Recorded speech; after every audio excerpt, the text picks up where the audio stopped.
تو ہدایت کی دعا بھی کرنی ہے، ہدایت حاصل کرنے کے لیے محنت بھی کرنی ہے۔ اللہ تعالیٰ محنت کرنے والوں کو، جد و جہد کرنے والوں کو ہدایت عطا فرمائے، سمجھیں گے اور صحیح رخ سے کام کرنے کی اللہ تعالیٰ سمجھ بھی عطا فرمائے گا، اور جو ہمارا اصلی مقصود ہدایت ہے اللہ تعالیٰ ہدایت بھی عطا فرما دے گا۔ یہ جو پورا کام ہے تبلیغ کا، اس کا مقصد ہی یہی ہے، خالی جان نہیں ہے، یہ کوئی شوق بلکہ ایک مقصد کو حاصل کرنے کے لیے پوری جدوجہد سیکھتے ہوئے دوسروں کو بھی اس کی دعوت دیں، خود اپنے اوپر محنت کرتے ہوئے، کوشش کرتے ہوئے، سیکھتے ہوئے دین، دوسروں کو بھی اس کی دعوت دیں تاکہ اپنے اندر بھی آ جاوے اور دوسروں میں بھی اس کی طلب پیدا ہو جائے۔ گھروں پر محنت کرواتے ہیں ایک شروعات کرنے کی، جس کی بنیاد ایمان سے ہے، جو اصل اور اساسی چیز ہے، اس کے بغیر کچھ بھی نہیں ہے۔ جیسے زمین ہی نہ ہو، کہ زمین ہی نہیں ہے تو کہاں دانہ ڈالیں گے، ایسی مثال ایمان کی ہے۔ اللہ تعالیٰ کا فضل ہے، اس کا کرم ہے، اس کا احسان ہے کہ اس نے ہم کو پہلے سے ہی کلمہ عطا فرمایا ہے، مسلمان بنایا ہے، اپنا نام لینے کی توفیق عطا فرمائی ہے۔ ماں باپ مسلمان پیدا ہوئے تو ہمارے کان میں اذان کہی، بولنا شروع کیا تو اللہ کا نام سکھایا، مسجدوں سے اذان کی آوازیں سنی، تو وہ ایک بہت بڑا مجاہدہ جو اس کے پیچھے ہے، اس کو کرنے کے پیچھے، اس سے اللہ تعالیٰ نے ہمیں آیا اور مفت میں دے دیا۔ اللہ کا شکر ادا کرتے ہوئے اس ایمان کو بڑھانے کرنی ہے جو ہر مسلمان کے لیے ضروری ہے، کہ اپنے ایمان کے بارے میں آدمی مطمئن نہ رہے، اس لیے کہ آزمائش میں ہم ہیں، ہم آزمائش میں چل رہے ہیں، اور وہ آزمائش اللہ کی طرف سے ہے، وہ ہم کو آزما رہا ہے، پرکھ رہا ہے، دیکھ رہا ہے کہ یہ بندے کہاں جا رہے ہیں، کس کی عبادت کرتے ہیں، اپنی حاجتیں کس سے مانگ رہے ہیں، کس کی اطاعت کرتے ہیں۔ دونوں راہیں اس نے کھولی ہیں دنیا میں، خیر کا راستہ بھی کھولا ہے، شر کا راستہ بھی ہے، جنت کا راستہ بھی کھلا ہوا ہے، دوزخ کا راستہ بھی کھلا ہوا ہے، اور انسان آزمائش کے مرحلے میں ہے۔ الذی خلق الموت والحیات لیبلوکم ایکم احسن عملا، اللہ وہ ہے جس نے زندگی اور موت کو بنایا ہے، اور اس لیے بنایا ہے تاکہ وہ آزماوے کہ تم میں اچھا عمل کر کے کون آ، اور اچھے عمل کی ابتدا ہی ایمان سے ایک آدمی کلمہ پڑھے، اللہ پر یقین کرے، اللہ پر ایمان لاوے، جیسا بھی وہ ہے۔ دنیا میں انسان میں وہ طاقت نہیں کہ اس کو دیکھ سکے، ہاں اس میں وہ استعداد ہی نہیں ہے کہ اس کو دیکھ، تیز روز سورج نہیں دیکھ سکتا اگر وہ عروج پر ہوتا ہے، آنکھیں جم نہیں پاتی اس پر۔ اللہ تو خالق کائنات ہیں، ایک بڑی ذات ہے وہ، تو اس پر ہم ایمان لائے ہیں جیسا بھی وہ ہے۔ آمنت باللہ کما ہوا باسمائہ وصفاتہ، اس کے ناموں اور اس کی صفتوں کے ساتھ کہ اس کے اچھے اچھے نام ہیں، وَلِلَّهِ الْأَسْمَاءُ الْحُسْنَى، اس کے اچھے اچھے نام ہیں، وہ اللہ ہیں، رحمان ہیں، رحیم ہیں، غفار ہیں، ستار ہیں، اور اس کے الگ الگ نام ہیں جو اس کی صفتیں بھی ہیں. خالی نام کا نہیں ہے وہ. دنیا میں ادھر بڑے لوگ ہوتے ہیں، بازے ذمہ دار ہوتے ہیں، لیکن نام کے ہیں. جب ان کو غرض ہوتی ہے تو پبلک کے پاس آتے ہیں، اور ان کی غرض پوری ہو جاتی ہے تو بھول جاتے ہیں. اللہ ایسا نہیں ہے. ہم تو کچھ نہیں تھے، اسی نے پیدا کیا ہے، اور پھر ہماری حاجتیں، ضرورتیں پوری کرتا ہے. روزانہ کی ہزاروں حاجتیں ہیں، بہت سی حاجتیں خود ہم کو پتہ نہیں ہیں، اور وہ پوری کر رہا ہے. جسم کے اندر کا جو نظام چل رہا ہے، دل کا، گردوں کا، پھیپھڑوں کا، لیور کا، آنتوں کا، اندر خون دوڑ رہا ہے، خون میں چربی ہے، جسم میں لوہا ہے، شکر ہے. یہ سارا نظام کون چلا رہا ہے؟ ایک اللہ چلا رہا ہے. وہ اپنی قدرت سے پورا کر رہا ہے. ہر جسم کا ہزاروں، لاکھوں، کروڑوں نفوس ہے دنیا میں. لوگ کہتے ہیں آبادی بڑھ جائے گی تو کیا ہوگا؟ جو پیدا کر رہا ہے وہی پالے گا. وہ تو جو اس کو جانتے نہیں ان کے لیے سوال ہے. یہ جو اللہ آنکھیں بناتا ہے اس میں دیکھنے کی روشنی نہیں دے گا، جو دانت دے گا وہ چبانے کا نہیں دے گا. یہ ایمان کے خلاف کی بات ہے کہ بچے زیادہ ہوں گے تو کیسے پالیں گے، پبلک بڑھ جائے گی تو کیا کریں گے. یہ ایمان کے خلاف کی بات. پالنے والا اللہ ہے. کون ہے؟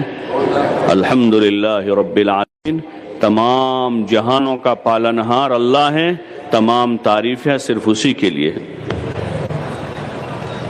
ساری تعریفیں اس کے لیے. یہ چیز چاہی جا رہی ہے کہ اللہ کے بندے، اس کی بندیاں اسی اللہ کی تعریف کریں، لیکن اس کو جانتے نہیں ہیں. اس لیے اذان ہوتی ہے تب بھی ہم جواب نہیں دے پاتے. اس کو جانتے ہوتے تو ہر وقت اسی کی بات کرتے، اسی کے ذکر میں ہماری زبان رطب اللسان ہوتی، اس کی حمد کرتے، اس کی ثنا کرتے، اس کی تعریف کرتے، اس کو یاد کرتے، کیونکہ اس کے کتنے سارے احسانات ہیں ہم پر، اور ہر وقت ہم اس کے محتاج ہیں، قدم قدم پر محتاج ہیں. ایمان جب بنے گا تو اللہ کی یاد آئے گی. اللہ کو یاد کرے گا کہ اس اللہ پر ایمان لائے ہیں، ایسا ایمان لائے ہیں جیسا ایمان لانے کا حق ہے. اس لیے اس محنت میں یہ کہا جاتا ہے کہ صبح، شام، رات، دن اللہ کو بولیں. اللہ کرتا ہے، اللہ کھلاتا ہے، اللہ پالتا ہے. کوئی بیمار ہے تو اس کو یہ اطمینان دلاویں کہ آپ گھبرائے مت، اللہ اچھا کر دے گا. کوئی مصیبت میں ہے اس کو اطمینان دلائیں گے کہ آپ گھبرائے مت، مصیبت اللہ کی طرف سے ہے، آزمائش ہے یہ. ہاں ایک تکلیف ہے تو اس کے بعد راحت ضرور آئے گی. ان مع العسر یسرا. ہر تنگی کے بعد فراخی ہے، ہر تکلیف کے بعد راحت ہے. یہ اللہ کا وعدہ ہے. دنیا آزمائش کی جگہ ہے، اس لیے آزمائشیں ہوتی ہیں. اللہ تعالیٰ پرکھتا ہے، آزماتا ہے. کسی کو دے کے آزماتا ہے، کسی کو لے کے آزماتا ہے، کسی کو دیتا ہے اور دے کر آزماتا ہے کہ ہم اس کو مال دے وے، پیسے دے وے. مال میں، پیسوں میں کیا کرتا ہے؟ اللہ کی فرما برداری کرتا ہے، اطاعت کرتا ہے، یا نافرمان ہو جاتا ہے، عیاش بن جاتا ہے، بدماش بن جاتا ہے. کسی کو لے کر آزماتا ہے. تو یہ آزمائشی مرحلہ ہے. اس میں ایمان پر اتنی محنت ہو جاوے کہ اللہ پر یقین کامل ہو. تنگی میں بھی، فراخی میں بھی، عسر میں بھی، یسر میں بھی. اس لیے تبلیغ کے اس کام میں پہلی محنت ایمان پر کرواتے. اور ایمان کا دوسرا جز محمد الرسول اللہ ہے کہ حضرت محمد صلی اللہ علیہ وسلم اللہ کے آخری پیغمبر ہیں. آپ کے بعد اب کوئی نبی اور رسول نہیں ہے، آپ آخری نبی ہیں. کوئی نیا نبی اب نہیں آئے گا. حضرت عیسیٰ علیہ السلام کا نزول ہوگا، وہ نئی نبوت لے کر نہیں آئیں گے. رسالت لے کر نہیں آئیں گے. وہ پہلے نبی تھے ایک زمانے میں، اللہ تعالیٰ نے ان کو اپنے پاس اٹھا لیا، قیامت کے قریب وہ آئیں گے، لیکن نبوت و رسالت حضرت محمد صلی اللہ علیہ وسلم کی اختیار کریں گے، اس پر عمل کریں گے،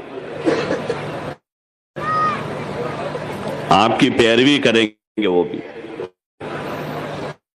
آپ خاتم النبیین ہیں.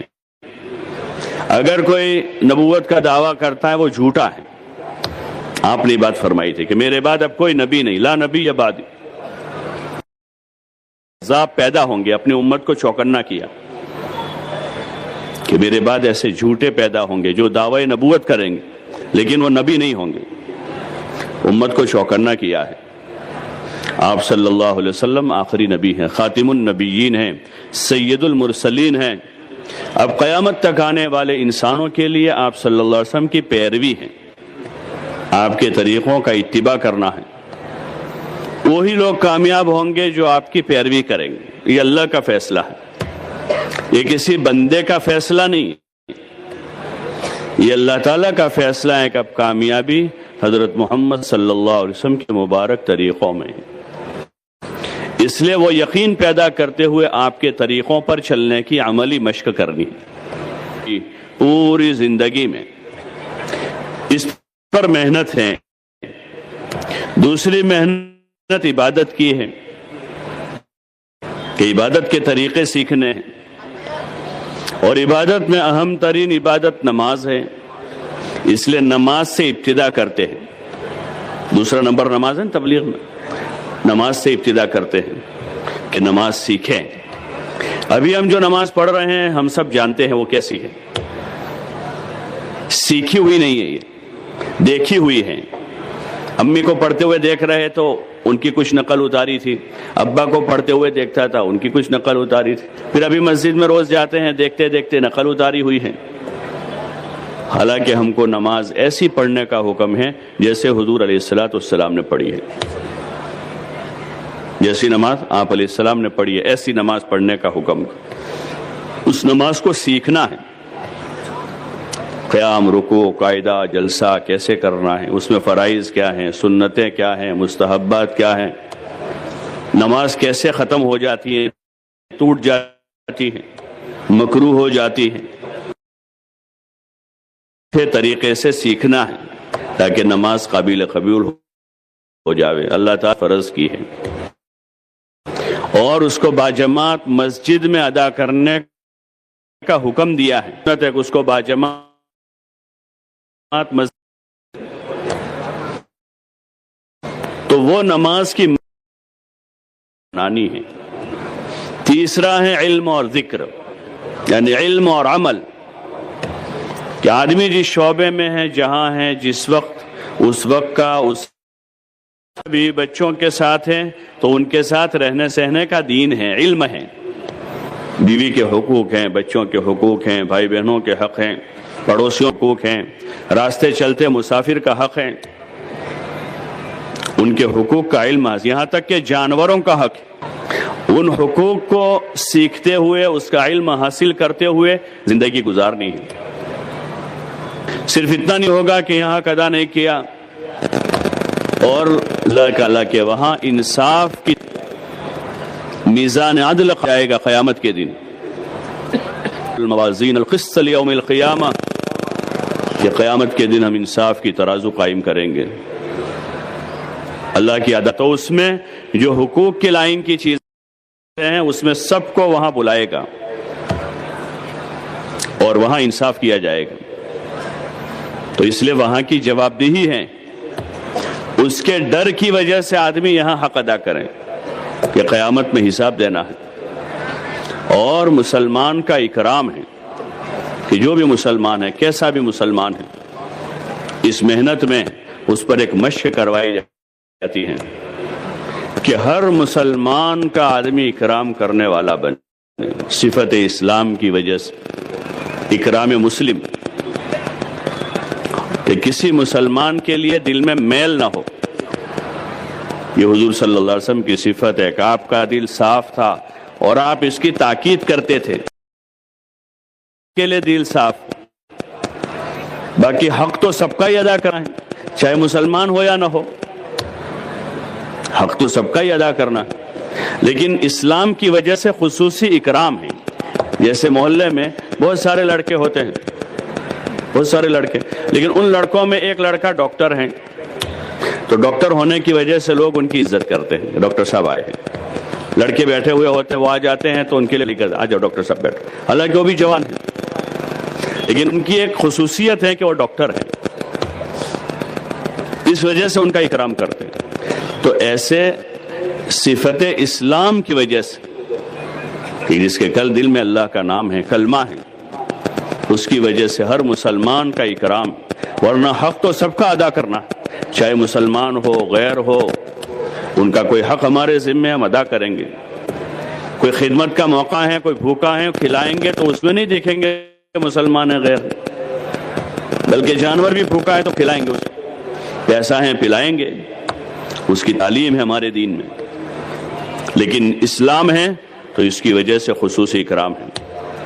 وہ اکرام والی صفت نکلی ہے تو ابھی آپس میں بھائی بھائی لڑا ہوا ہے، جو سگے بھائی ہیں، دونوں نمازی ہیں، دونوں باشرہ ہیں، کتنی صفتیں ہیں، مسلمان ہیں، نمازی ہیں، باشرہ ہیں، لیکن لڑے ہوئے ہیں، اکرام نہیں، ایک دوسروں کا گالی دے رہے ہیں۔ آپ علیہ السلام نے فرمایا سباب المسلم فسق، مسلمان کو گالی دینا فسق ہے، وقتالہ کفر، اور اس کو مار ڈالنا یہ تو کفر کا کام ہے۔ ہاں، لڑائی جھگڑے کی اجازت نہیں ہے، اس لیے مشق کرنی ہے۔ اس وقت چونکہ مشق نہیں ہے اس کی، بیٹا باپ کو گالی دیتا ہے، باپ بیٹے کو گالی دے دیتا ہے، بھائی بھائی کو گالی دیتا ہے، اس کی مشق ہی نہیں ہے اکرام کرنے کی ایک دوسروں کو۔ اس لیے اس کی مشق کرنی ہے کہ ہر مسلمان کا اکرام کریں گے انشاءاللہ۔ کون کون کرے؟ ہاں، چھوٹے ہوں گے تو ان پر شفقت کریں گے، ہم سے عمر میں بڑے ہیں ان کی عزت کریں، اور پھر اگر ان کے پاس علم دین ہے، وہ عالم ہیں تو پھر ان کا خصوصی اکرام کریں گے کہ ان کے پاس علم ہے، ان کے پاس قرآن ہے، ان کے سینے میں اللہ کا کلام ہے، کہ ان کے پاس بہت ساری نسبتیں ہیں، اسلام کی نسبت تو ہے ہی، اس کے ساتھ علم کی نسبت ہے، قرآن کی نسبت ہے، دین کی نسبت ہے، تو اس سے اور خصوصی اکرام کریں گے۔ یہ ہمارے دین کی تعلیم ہے۔ یہ بڑے ہیں تو ان کی عزت ہے، چھوٹوں پر شفقت ہے، اس کی مشق ہے۔ ایسے ہی اخلاص ہے کہ جو بھی کام کرے اللہ کے لیے کرے، کوئی غرض نہ ہو۔ غرض جو ہے نا، غرض بہت پیچھے ہوتی ہے، بہت پیچھے آتی ہے، وہ آہستہ آہستہ۔ ابتدا میں تو بھائی میں تو سماج سیوک ہوں، خدمت کرنی ہے لوگوں کی، بس رات میں نے خواب دیکھا تھا، میری ماں نے آ کر کہا کہ تو لوگوں کی خدمت کر، اس لیے میں تو آیا ہوں۔ کوئی کہتا ہے میرے باپ کی نصیحت تھی مجھے لوگوں کی خدمت کرو۔ 6 مہینے 8 مہینے 1 سال گزرا، درمیان میں الیکشن آیا، لوگ کہتے ہیں الیکشن کے واسطے نہ بھائی ہمارے کوئی غرض نہیں ہے، ووٹ نہیں لینا، ہم تو خدمت کرنے والے۔ بات سمجھ رہے؟ لیکن اس کے بعد اگلا الیکشن آتا ہے تو وہی آ جاتا ہے کہ بھائی اصل میں تو نہیں چاہتا ہوں، اب جیسا آدمی اگر نیتا کہ بہت پیچھے، کوئی نہ کوئی غرض نکلتی ہے باہر کہ ہماری کوئی غرض نہیں ہے، نہ نوٹ چاہیے نہ ووٹ چاہیے، اپنی جان اور اپنا مال لوگوں پر لگائیں گے، اپنے حلال راستوں سے کمائی کریں گے، دکان سے، تجارت سے، مزدوری سے، ملازمت سے، جو اللہ نے راہیں کھولی ہیں، کھیتی سے۔ نہ ووٹ چاہیے نہ نوٹ چاہیے، نہ ملک چاہیے نہ مال چاہیے، کچھ نہیں چاہیے، بس اللہ چاہیے۔ ہماری نماز بھی، ہمارا روزہ بھی، ہماری خدمتیں بھی سب اللہ کے لیے۔ قل ان صلاتی ومحیای ومماتی للہ رب العالمین، آپ کہہ دیجئے صلاتی کہ میری نماز یعنی میری بدنی اور جانی عبادتیں، ونسکی اور ومحیای ومماتی کہ ہماری سب کچھ جتنی جانی مالی جو عبادتیں سب، اور ہمارا جینا ہمارا مرنا سب ایک اللہ کے لیے، ایک رب العالمین کے واسطے، اور کچھ نہیں چاہیے کہ اللہ راضی ہو جائے۔ کوئی ہماری واہ واہ کرے، کوئی ہماری تعریف کرے نہ کرے، کوئی آگے بٹھاوے نہ بٹھاوے، کوئی اچھا کہے نہ کہے، ہمارا سارا جو کچھ ہے کس کے لیے؟ کہ اللہ راضی ہو جائے۔ اس لیے اللہ کو راضی کرنے والے اپنے نیکیوں کو چھپاتے ہیں۔ کیا کرتے ہو؟ وہ اشتہار نہیں کرتے، اظہار نہیں کرتے۔ ہاں کہ اللہ کو راضی کرنا ہے، وہ کام ہو رہا ہے، پیش کرنے کی ضرورت نہیں ہے۔ جیسے مسنون دعاؤں میں فرض نمازوں شکر کا وحسن عبادتک، یا اللہ تیرے ذکر پر، تیرے شکر پر، حسن عبادت پر تو میری مدد فرما۔ تو اللہ کی مدد جو ہے اس کے جیسی کسی کی مدد نہیں۔ کوئی مدد اللہ سے مانگیں گے اور اللہ کے لیے کریں گے، نماز بھی، روزہ بھی، گشت بھی، 3 دن، چلہ، 4 مہینے، جو کچھ بھی ہے، جان لگائیں، مال لگائیں، لیکن یہ آسان نہیں ہے۔ ہاں نیت پر محنت کرنی پڑتی ہے، اخلاص حاصل کرنے کی۔ اخلاص بہت دیر سے آتا ہے، جیسے پھل میں مٹھاس سب سے اخیر میں آتا ہے۔ پھل ہوتا ہے نا، پھل ابتدا میں پھول لگا، پھر پھل بنا چھوٹا سا، پھر بڑا، پھر بڑا، پھر بڑا، پھر بڑا، پھر بڑا، اس سائز کمپلیٹ ہوئی، ابھی کچا ہے، کچا ہے پھر پکا، اب پکا ہے، اس کے بعد مٹھاس آتی ہے۔ ایسے ایک زمانہ لگتا ہے کہ آدمی نے نمازیں پڑھی، روزے رکھے، تلاوت کی، ذکر کیا، دعائیں مانگی، گشت کیے ہیں، راہ خدا میں نکلا ہے، بیوی بچوں کی خدمت کی، محلے والوں کی خدمت کی ہے، بستی والوں کی خدمت کی ہے، ابھی تو عمل بن رہا ہے، پک رہا ہے، پھر اللہ اس میں اخلاص ڈال دے گا کہ اگر آدمی کرتا رہا کرتا رہا کرتا رہا، چھوڑ نہیں دیتا، جیسے پھل لگا رہا ہے درخت کے ساتھ تو اس میں مٹھاس آئے گا، لیکن آدھا سائز تیار ہو کے گر گیا نیچے، لگا نہیں رہا۔ تو اس لیے بزرگوں نے فرمایا کہ آدمی لگا رہے، کرتا رہے، نماز پڑھتا رہے 5 وقت، رمضان میں روزے رکھتا رہے، اللہ کے کلام کی تلاوت پابندی سے کرتا رہے، دین کی محنت کے جو اعمال ہیں اس کو کرتا رہے، تو پھر اللہ تعالیٰ اس میں اخلاص ڈالے گا، اس کے اندر کی کمزوریوں کو خدا دور کرے گا، دھیرے دھیرے توفیق ہو جائے گی، بندے کو خود نظر آئے گا کہ میرے عمل میں کمی ہے، ابھی فرائض ٹھیک نہیں ہوئے ہیں، ابھی فرائض تو ہو گئے، سنتیں برابر نہیں ہیں، آدمی کو خود دکھے گا۔ اور اگر یہ بات نہیں ہوگی تو آدمی کا عمل کچا ہوگا، ادھورا ہوگا، ناقص ہوگا، اور آدمی کو لگے گا بہت اچھا ہے، کیونکہ نظر اس طرف ہے ہی نہیں، تو اخلاص پیدا نہیں ہوتا۔ اس لیے اخلاص کی مشق کرنی ہے، کریں گے انشاءاللہ۔ اور چھٹی بات ہے کہ جو جان،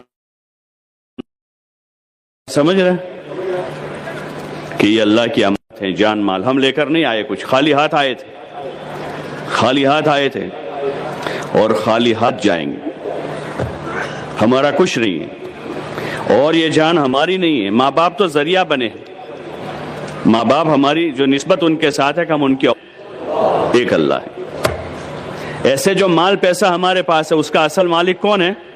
اس اللہ نے روزی دی ہے، تو اس لیے یہ جان مال ہماری نہیں ہے۔ اس وقت ہر ایک کو دھوکہ ہے، اس لیے ہر ایک اپنی مرضی سے لگا رہا ہے، کوئی سونے میں 10 گھنٹے گزار دیتا ہے، کوئی گھومنے میں گزارتا ہے، کوئی کھانے پینے میں گزارتا ہے، کوئی چاہتے پوری کرتا ہے، کسی کا کوئی شوق ہے، کسی کا کوئی شوق ہے، کسی کا کوئی شوق ہے۔ شیطان نے یہ سجایا ہے سب کو کہ بھئی ہماری مرضی، مائی چوائس، میری مرضی، میرا مال ہے، میں جو چاہوں کروں، تم کون ہوتے ہو کہنے والے؟ آدمی باپ کو ایسا کہتا ہے، بھائی کو ایسا کہتا ہے، کوئی دیندار آدمی سمجھانے والا، بھئی تم کو کیا ہے، تم نے کہہ دیا، تمہارا کام پورا ہو گیا۔ یہ دھوکہ ہے، وہ تو جب موت کے بعد دھوکہ کھلے گا تو آدمی پچھتائے گا، اللہ کی بارگاہ میں کہے گا ابصرنا وسمعنا فرجعنا نعمل صالحا انا موقنون، یا اللہ اب دیکھ لیا، سن لیا، اب دیکھ لیا، آنکھوں سے دیکھ لیا، فرجعنا نعمل صالحا، کہ ہم کو دنیا میں واپس بھیج دیا، اب اچھے اچھے کام کر کے آئیں گے، لیکن اب موقع نہیں ملے گا، ایک ہی چانس، صرف ایک چانس ہے بس، موت آ گئی یہ چانس ختم ہو جائے گا، ابھی چانس ہے، موقع ہے، مہلت ہے۔ مولانا یوسف صاحب رحمۃ اللہ علیہ فرماتے تھے کہ اس وقت مسلمان اپنی جان اور مال کے دھوکے میں پڑا ہوا ہے کہ جان میری ہے، مال میرا ہے، میں چاہوں ویسے استعمال کروں، میں چاہوں جب سوؤں، میں چاہوں جب اٹھوں، میں جو چاہوں لے، میں جو چاہوں چھوڑ دوں۔ چاہت کا نام دین نہیں ہے، دین میں اطاعت اور اتباع ہے۔ ہاں، اللہ کے حکموں کی پابندی ہے، جب چاہے سو جاوے، جب چاہے اٹھ جاوے، ایسا نہیں ہے، جو چاہے کھا لے، جو چاہے چھوڑ دے، ایسا نہیں ہے۔ حلال ہے، حرام ہے، اللہ کے حکم ہے۔ فجر کی نماز ہے، آدمی اس وقت نہیں سو سکتا، یہ نماز کا وقت ہے۔ ظہر کی نماز ہے، اس وقت نہیں سو سکتا، کبھی نماز کا وقت ہے، نماز پڑھنی ہے۔ رمضان میں نہیں کھا سکتا کہ ابھی روزہ ہے۔ مرضی کا نام نہیں ہے، طریقوں کا نام ہے۔ اس لیے اللہ کے راستے میں نکالتے ہیں کہ آدمی گھر کے ماحول میں مرضی کی زندگی گزارتا ہے، اور ماحول بھی اسی کا ہے کہ اللہ کے راستے میں نکل کر آدمی اطاعت کی مشق کرے۔ اس لیے جماعتیں بناتے ہیں، 4 مہینے کے لیے، 40 دن کے لیے اپنی جان مال لے کر اپنے گھر سے دور دراز علاقوں میں بھیجتے ہیں، 4 مہینوں کے لیے، تاکہ یہ جو 15 سال 20 سال 25 سال کی غلط عادتیں ہیں وہ ختم ہو جائیں۔ بری عادتیں ہو گئی ہیں، مرضی سے سوئیں گے، مرضی سے اٹھیں گے، جی میں آیا تو نماز پڑھی، نہ آیا تو نہیں پڑھی، جی میں آیا تو اللہ کا حکم مانا، نہیں تو نہیں مانا، جی میں آیا تو حضور کے طریقے پر عمل کیا ورنہ چھوڑ دیا۔ اور ہر ایک کے اپنے اپنے طریقوں کی آدمی کو عادت ہو گئی، یا پھر لوگوں نے دنیا میں اپنے آئیڈیل بنائے ہیں انسانوں کو، وہ خود نادان ہیں جن کو آئیڈیل بنایا ہے۔ کسی نے کسی کھلاڑی کو بنایا ہے، کسی نے کسی اسٹار کو بنایا ہے، کسی نے کسی دیوانے کو بنایا ہے۔ یہ سب جو ہیں وہ قابل اتباع نہیں، قابل اتباع ایک ذات ہے، وہ محمد الرسول اللہ صلی اللہ علیہ وسلم ہے۔ لقد کان لکم فی رسول اللہ اسوۃ حسنہ وما ارسلناک الا رحمۃ للعالمین، کہ ہم نے آپ کو تمام جہانوں کے لیے رحمت بنا کر بھیجا ہے۔ آپ ہی کا اتباع ہے، آپ کے علاوہ کسی کا نہیں، آپ ہی کا اتباع ہے۔ لیکن چونکہ آپ سے وہ قلبی تعلق نہیں ہے، اس لیے آدمی دنیا میں پتہ نہیں کس کو نمونہ بنائے ہوئے ہیں۔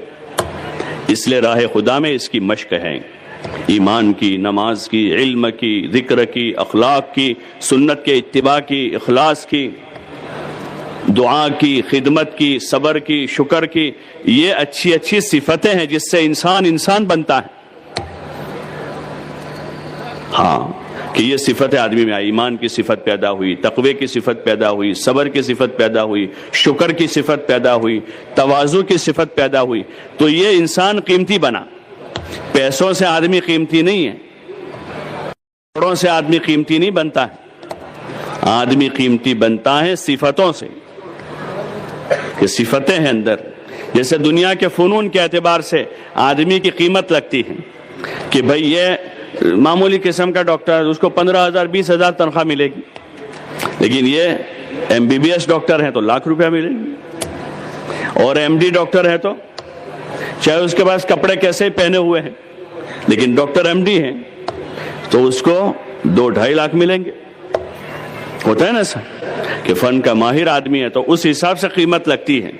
اللہ کے وہاں بھی انسانوں کی جو قیمت ہے وہ ان کے اندر کی وجہ سے، کہ اندر ایمان ہے، اندر تقوی ہے، اندر صبر و شکر ہے، اندر عبادت ہے، اللہ سے تعلق ہے، یہ انسان کو یہ چیزیں قیمتی بناتی ہے۔ ان اکرمکم عند اللہ اتقاکم، کہ تم میں اللہ کے یہاں باعزت معزز وہ تقوی والا ہے۔ وہ چیزیں حاصل کرنے کے لیے راہ خدا میں پیش ہے۔ تو اس کے لیے سب تیار ہیں بھائی؟ کون تیار ہیں؟ سب نیت کرے اور انتظار نہ کرے، کل کا انتظار نہ کریں۔ ہاں، کل نہ آئی کبھی اور نہ آئے گی کل تو کیا ایک پل کا بھروسہ نہیں۔ ہر ایک آدمی کل کے انتظار میں ہے،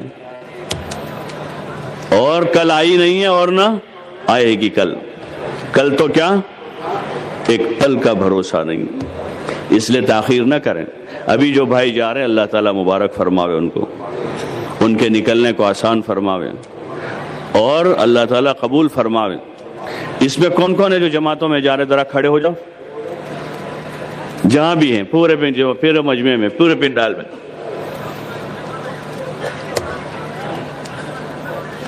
دیکھو آپ لوگ جو ہے بیٹھے بیٹھے ہی پیچھے ہو جاؤ، ان کی جگہ بناؤ۔ یہ جو ہے بیٹھے بیٹھے ایسے ہی سرک جاؤ، تھوڑے تھوڑے سرک جاؤ کہ جگہ ہو جائے گی۔ اللہ آپ کو جزائے خیر دے کہ آپ لوگ آگے آئے۔ آپ کو ابھی پیچھے کر رہے ہیں اس میں بھی ثواب ملے گا، گھبرائیو مت۔ تھوڑے سرک جاؤ بھائی، آپ لوگ آگے آ جاؤ، آپ لوگ آگے آ جاؤ۔ اور جو لوگ چل پھر رہے ہو بیٹھ جاوے، اب سکون سے 1 گھنٹہ بیٹھ جاوے، اطمینان سے سنیں، عمل کی نیت سے سنیں، تاکہ اللہ پاک ہم سب کو بھی اچھا سچا پکا مسلمان بنا دے اور اللہ تعالی ہمیں بھی اپنے دین کی محنت کے لیے قبول فرما لے۔ بھائی جلدی سے ذرا تیز قدم چل کے آ جاؤ بھائی، تھوڑی جگہ ان کے لیے بنا دو۔ آپ لوگ بھی تھوڑے سرک جاؤ، یہ ان کے لیے جگہ ہو جائے گی۔ ماشاءاللہ، آ جاؤ بھائی۔ آپ جماعت میں جانے والے ہیں، جا رہے ہیں تو آگے آ جاؤ۔ جو جانے والے آگے آ جاؤ تاکہ ادھر جگہ ہو جاؤ، جو نہ جانے والے وہ پیچھے تھوڑے ہٹ جاؤ تو ادھر جگہ ہو جائے گی، بیٹھے بیٹھے ہی جگہ بن جائے گی۔ آ جاؤ، آپ لوگ آ جاؤ۔ اب یہ جو حضرات اس وقت جا رہے ہیں تو جانے والوں کو کچھ ہدایات دیتے ہیں، کام کا طریقہ بتاتے ہیں، لیکن یہ ہدایات اصل تو زندگی کی ہدایات ہیں، جانے والوں کے لیے بھی، واپس جانے والوں کے لیے بھی ہوتی ہے۔ بعض سمجھتے ہیں کہ صرف جماعت میں جانے والوں کے لیے بات ہے، وہ تو کچھ چیز ہے، سفر کا طریقہ وغیرہ، سفر ان کو کرنا اس وجہ سے، ورنہ جو اعمال بتائے جاتے ہیں وہ تو سب کے لیے ہیں۔ اعمال جو بنیادی ہمارے ہیں اس میں وہ اعمال ہیں جو انبیاء علیہم السلام کے اعمال۔ 4 کام زیادہ کرنے ہوتے ہیں جماعتوں میں نکل کر، اس میں ایک دعوت اللہ ہے، تعلیم و تعلم ہے، ذکر و عبادت ہے، خدمت۔ تو یہ 4 کام تو ہر مسلمان کے ہیں، یہ 4 کام ہر مسلمان کو کرنے ہیں۔ راہ خدا میں جانے والوں کو چونکہ مشق اس لیے کرواتے ہیں کہ اب زندگی پر گھر آنے کے بعد بھی ان کاموں کے ساتھ زندگی گزارے، کہ ہر وقت اللہ کی طرف بلانے والے ہیں، ہر وقت اپنا دین سیکھنے والے ہیں یا سکھانے والے ہیں۔ جیسے تاجر آدمی ہوتا ہے، مال خریدتا ہے یا بیچتا ہے، اس کا نام بیپاری۔ اس کا آدمی خریدتا ہی رہتا ہے، بیچتا ہی نہیں کبھی، وہ بھی بیپاری ہے۔ کیا کرے گا خرید کیوں؟ بیچے گا تو نفع ملے گا، بیچے گا تو نفع کمائے گا۔ تو ایسے ہر مسلمان دین سیکھنے والا بھی ہے، سکھانے والا بھی ہے، جو اس کے پاس ہے سکھاتا ہے، جو نہیں ہے وہ سیکھتا ہے، یہاں تک کہ زندگی کا اس کا کوئی کام بغیر سیکھے نہیں ہوتا۔ اس لیے دوسرا یہ کام ہے۔ تیسرا ذکر و عبادت ہے۔ نمازیں تو فرض ہیں، لیکن اس کے علاوہ آدمی جو ہے ہر وقت ذاکر شاکر ہو، ہر وقت اللہ کا ذکر کرتا ہو، اس کی زبان پر اللہ کا نام ہو، اس کا جسم کوئی عمل میں ہو تو وہ عمل کرنے والا ذکر کرنے والا ہے۔ اور چوتھی چیز ہے خدمت۔ ہمارے مذہب میں خدمت بھی عبادت ہے، خدمت کا ثواب ہے۔ کوئی کسی کو پانی پلا دے ثواب ہے، کوئی کسی کو کھانا کھلا دے ثواب ہے، کوئی کسی کا سہارا بن جائے اس کو ثواب ملے گا، کوئی کسی کو مدد کر دے چلنے میں، اٹھنے میں، بیٹھنے میں، سونے میں، کوئی بے سہارا کو سہارا دے دے۔ تو خدمتیں ہیں الگ الگ قسم کی۔ دنیا میں خدمتیں آج کل بک رہی ہیں، دنیا میں خدمتیں بک رہی ہے ساری۔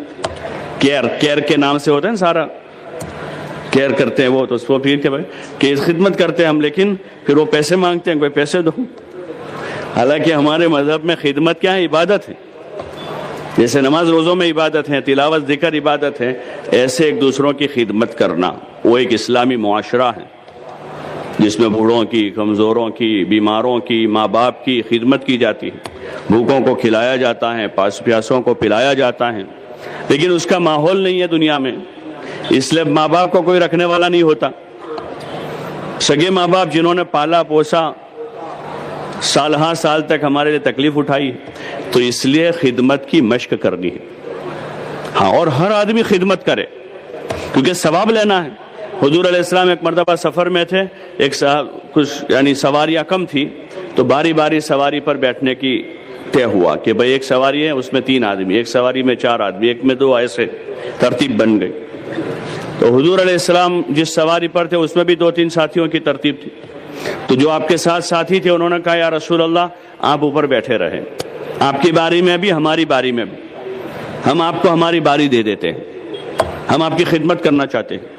تو حضور علیہ السلام نے ان سے کہا کیا تم اس لیے میری خدمت کرنا چاہتے ہو کہ میں کمزور ہوں؟ تو میں کمزور تو ہوں نہیں، میں تو تم سے زیادہ طاقتور ہوں۔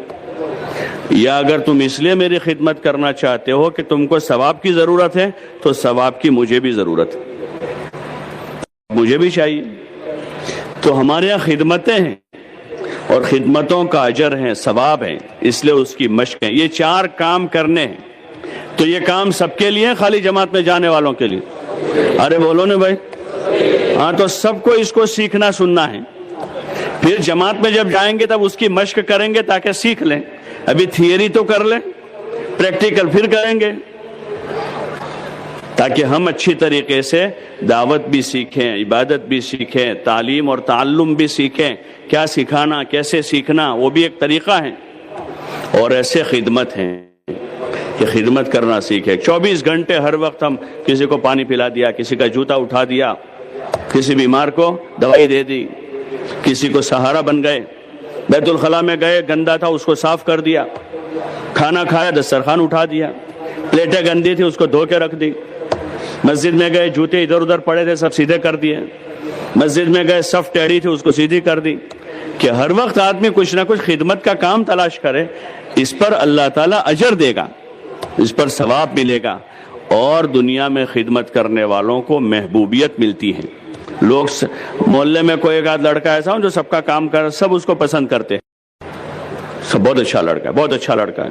اگر وہ سکھ دکھ میں آ گیا تو بہت سے لوگ کھڑے ہو جاتے ہیں، ارے بھائی آپ کہاں گئے؟ ارے بھائی بہت ہماری خدمت کرتا تھا یہ تو۔ ایسے آدمی کا جنازہ ہو جاتا ہے تو ایسے ایسے لوگ آتے ہیں، لوگ تعجب کرتے ہیں، ارے بھائی اس کے جنازے میں اتنے لوگ کہاں سے آ گئے؟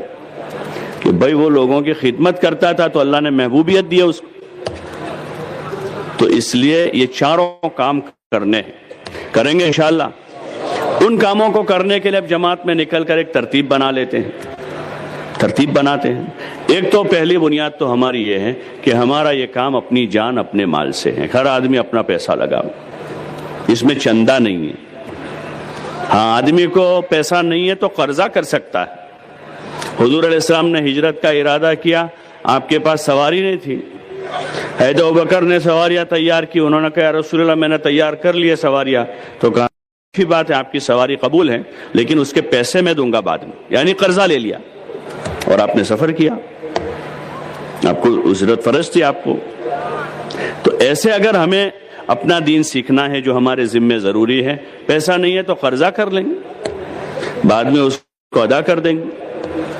لیکن آدمی کوشش کرے اپنی جان اپنا مال لگاوے اور نیت کے ساتھ چلے، بغیر نیت کے نہیں کہ میں اپنی ذات سے دین پر چلنے کی مشق کرنے کے لیے جا رہا ہوں اور پوری امت دین پر چلنے والی بنے، اس کی محنت کے لیے جا رہا ہے۔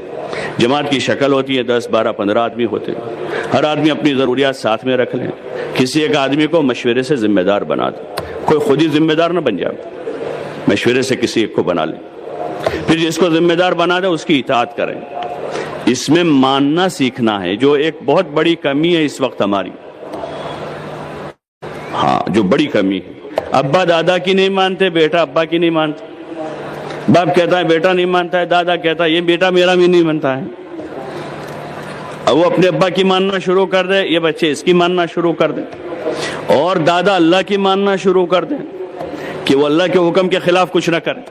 نیچے سے اوپر تک اطاعت ہے، آزادی میں بھلائی نہیں ہے۔ جب ہم آزاد ہیں، ہم کو کون کچھ کہے، آزادی میں بھلائی نہیں ہے، اس قسم کی آزادی میں۔ ہاں بھلائی اطاعت میں ہے کہ آدمی اپنے بڑوں کی اطاعت کریں، اس لیے ذمہ دار بنا لیتے ہیں، اس ذمہ دار کی اجازت سے کام کریں۔ فضائل کی کتابیں بھی ساتھ رکھ لیں، فضائل اعمال صدقات، اور اپنی ضروریات بھی رکھ لیں۔ سفر ایک اجتماعی عمل ہے، جماعت میں نکل سنت کے مطابق حضور صلی اللہ علیہ وسلم کے طریقے پر دعائیں پڑھتے ہوئے، سنتوں کو سیکھتے ہوئے، بس میں، ٹرین میں، پرائیویٹ سواری میں، جہاں بھی سفر کریں کوشش کریں ایک ساتھ سفر کریں۔ ٹرین میں ایک جگہ ٹکٹ نہیں ہوئی تو 2 جگہ کر لیں، 6 ادھر بیٹھ گئے۔ پہلی کوشش تو یہ کریں کہ ایک جگہ ہو جاوے، نہیں ہو پایا 2 جگہ۔ اس میں ہمارے ایمان کی بھی سلامتی ہے، اعمال کی بھی حفاظت ہے، سامان کی بھی حفاظت۔ الگ الگ بکھرے ہوئے ہوں گے ٹرینوں میں، سفروں میں، ماحول ٹھیک نہیں ہوتا، لڑکے لڑکیاں بے حیائی بے پردگی ہوتی ہے، غفلت کا ماحول ہوتا ہے، اور ہر قسم کے لوگ ہوتے ہیں، ساز و سامان کا بھی حفاظت کا مسئلہ ہوتا ہے۔ ساری چیزوں میں سہولت، اس میں ایک جماعت ایک ساتھ ہو، سنت کے مطابق اعمال کرتے ہوئے سفر کریں، سیکھتے ہوئے، سکھاتے ہوئے، 6 صفات کا مذاکرہ کرتے ہوئے۔ تعلیم ہے، حکایت صحابہ چھوڑ کر باقی کتابوں میں سے کتاب پڑھیں، اور خصوصاً اخلاقیات کے جو باب ہیں فضائل صدقات میں۔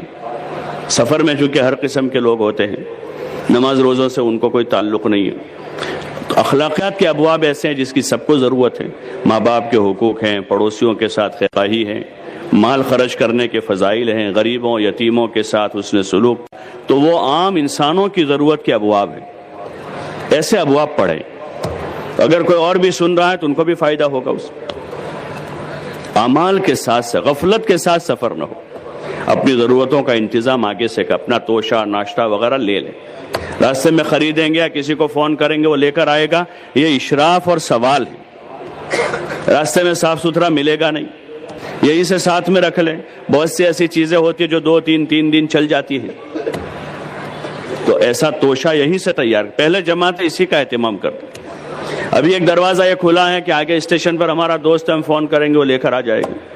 ہماری محنت میں جن چیزوں سے منع کرتے ہیں اس میں ایک سوال ہے کہ ہم کسی سے سوال نہیں کریں گے، صرف اللہ سے مانگیں گے، اور دل کا بھی سوال نہیں ہوگا کہ چلو تو ان کو پتہ چل گیا نا وہ لے کر ہی آئیں گے، یہ دل کا سوال ہے کہ اندر اشراف ہے، اس لیے یہاں سے نہیں لیا ہے، اس لیے کھانا پکانے کے برتن بھی اور اپنا توشہ وغیرہ ساتھ لے کر چلے، اعمال کرتے ہوئے اچھے اخلاق سے۔ مسافر اور بھی ہوتے ہیں، کسی کو ہم سے کوئی تکلیف نہ ہو۔ نمازوں کا سفر میں اہتمام کرنا ہے، لیکن اس طرح نماز نہ پڑھے کہ اوروں کو ہماری نماز سے حرج ہو۔ بڑی جماعت کا موقع نہیں، 2 آدمی نماز پڑھ لیں، اور بہت زیادہ بھیڑ ہے اور 2 کی بھی گنجائش نہیں تو اکیلے نماز پڑھ لیں، لیکن قضا نہ ہونے دیں۔ قصر ہو جاتی ہے، قضا کی گنجائش نہیں ہے۔ فجر کی سنتوں کا بھی اہتمام کریں، وتر واجب ہے، اس کو ہر حال میں پڑھنا ہے، فرض نمازیں تو ہیں ہی۔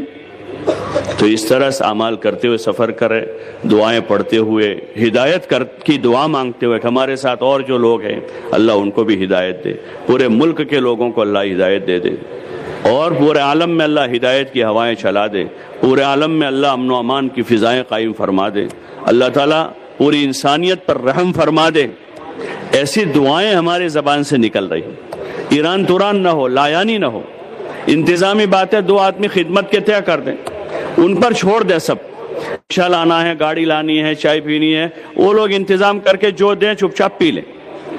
اس وقت لایانی باتیں بہت ہوتی ہیں، ٹرین میں چڑھے بھائی کہاں جا رہے، ٹھیک ہے، ایک تو موٹی موٹی معلومات سب کو ہونی چاہیے کہ ہمارا رخ کہاں ہے، ہم کو کہاں جانا ہے، کون سا اسٹیشن ہے، پھر وہاں سے کیا ہے، آگے سے وہ ساری باتیں بتا دیں۔ اب ساتھی اعمال میں لگ جائیں، دعا میں، ذکر میں، تلاوت میں، سیکھنے میں، سکھانے میں۔ تھک گئے ہیں سو جاوے، ادھر کہ یہ کون سا اسٹیشن آیا، وہاں کیا ہے، یہاں کیا ہے، وہ کیا ہے، یہ آیا وہ آیا، تو ان چیزوں میں اپنا وقت ضائع نہ کریں۔ وہاں پہنچ گئے، دعا مانگتے ہوئے اتریں۔ حضور صلی اللہ علیہ وسلم کی زبان مبارک نکلی ہوئی جو دعائیں ہیں اس میں زبردست تاثیر ہے۔ کوشش کرو مسنون دعائیں پڑھیں، ہاں اپنے ساتھ کتاب رکھ لیں مسنون دعاؤں کی، انفرادی میں اس کو دیکھ لیں، جب تک یاد نہیں ہے دیکھ کر پڑھتے رہیں تاکہ صحیح پڑھیں، اور 2 4 10 مرتبہ پڑھیں گے یاد ہو جائے گی۔ ان دعاؤں میں بڑی زبردست تاثیر ہے، اس میں حفاظت بھی ہے۔ ہاں جیسے حدیث میں آتا ہے نا، ایک آدمی اپنے گھر سے نکلا، دعا پڑھ کے نکلا، گھر سے نکلنے کی دعا، بسم اللہ توکلت علی اللہ لا حول ولا قوت الا باللہ، تو حدیث میں آتا ہے کہ ایک فرشتہ کہتا ہے ہدیتا کفیتا ووقیتا، کہ تجھے ہدایت دے دی گئی اور اللہ تیرے لئے کافی ہو گیا۔ اب یہ گھر سے باہر ہے، اللہ اس کے لئے کافی ہے اور اللہ اس کی کرے گا۔ یہ دعا کا اثر ہے، اس دعا کو یقین کے ساتھ ہے۔ سفر میں سبحان الذی سخر ہیں اور دعائیں ہیں، چھوٹی بڑی بہت ساری دعائیں ہوتی ہیں. اس وقت اس پر دھیان دیں کہ اس وقت کی دعا کون سی ہے، اس وقت کی سنت کون سی ہے. ہمارا یہ کام زندگی کے سارے کاموں کو حضرت محمد الرسول اللہ صلی اللہ علیہ وسلم کے طریقے پر کرنے کی مشق کا نام تبلیغ ہے، کہ ہر کام کو سنت کے مطابق. اب منزل آ جائے گی تو وہاں دور سے وہ شہر یا گاؤں دیکھ کر دعا پڑھیں گے اللہم بارک لنا فیہا 3 مرتبہ. وہاں اتر کر اللہم ارزقنا جناحا وحببنا الی اہلہا وحبب صالحی اہلہا الینا. ایسے اور جو دعائیں ہیں کوشش کریں اپنا سامان دیکھ لیں، ایک طرف رکھیں، سارے ساتھی کھڑے ہو کر نیت کی تجدید کریں کہ میں اپنی ذات سے دین پر چلنے کے لیے، امت دین پر چلنے والی بنے، اس کی محنت کے لیے نکلا. اللہ کی طرف متوجہ، اپنی زبان میں بھی کچھ کلمات کہہ لیں تاکہ تھوڑا استحضار اور بڑھ جاوے، نئے نئے اور ساتھی ہیں ان کو بھی ذرا دھیان آ جاوے. اور پھر کوشش کریں پیدل چلیں، جتنا ہو سکے پیدل چلیں.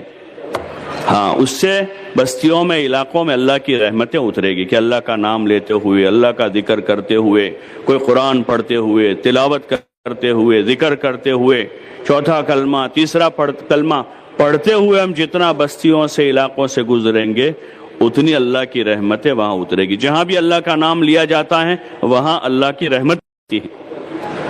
ہاں، تو وہاں غفلت کی فضاؤں میں ذکر کریں،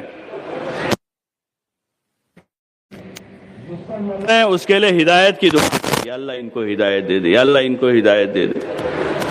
اور فکر کے ساتھ مسجد پہنچے، اپنا سامان ایک طرف لگا دے، صاف ستھری چادر ڈال دے، ضرورت ہے فارغ ہو جاوے وہ، اور وضو کر کے 2 رکعت وضو کی، 2 رکعت مسجد کی، تحیت الوضو تحیت المسجد جسے کہتے ہیں، 2 رکعت پڑھیں، اللہ کی طرف متوجہ ہو جائیں. پھر مشورہ کریں. مشورہ ہمارا اجتماعی عمل ہے، جیسے سفر اجتماعی عمل ہے، مشورہ ہے. مشورے میں 3 بنیادی چیزوں کو سوچنا ہے. ایک تو جیسے اللہ نے ہمیں نکلنے کی توفیق دی، ایسے اس بستی سے بھی زیادہ سے زیادہ لوگ کیسے راہ خدا میں نکلیں. دوسرا، اس بستی میں مسجد وار جماعت بنے. تیسرا، ہمارے 24 گھنٹے کا نظام ایسا بنے کہ ہمارا 1 منٹ بھی ضائع نہ ہو.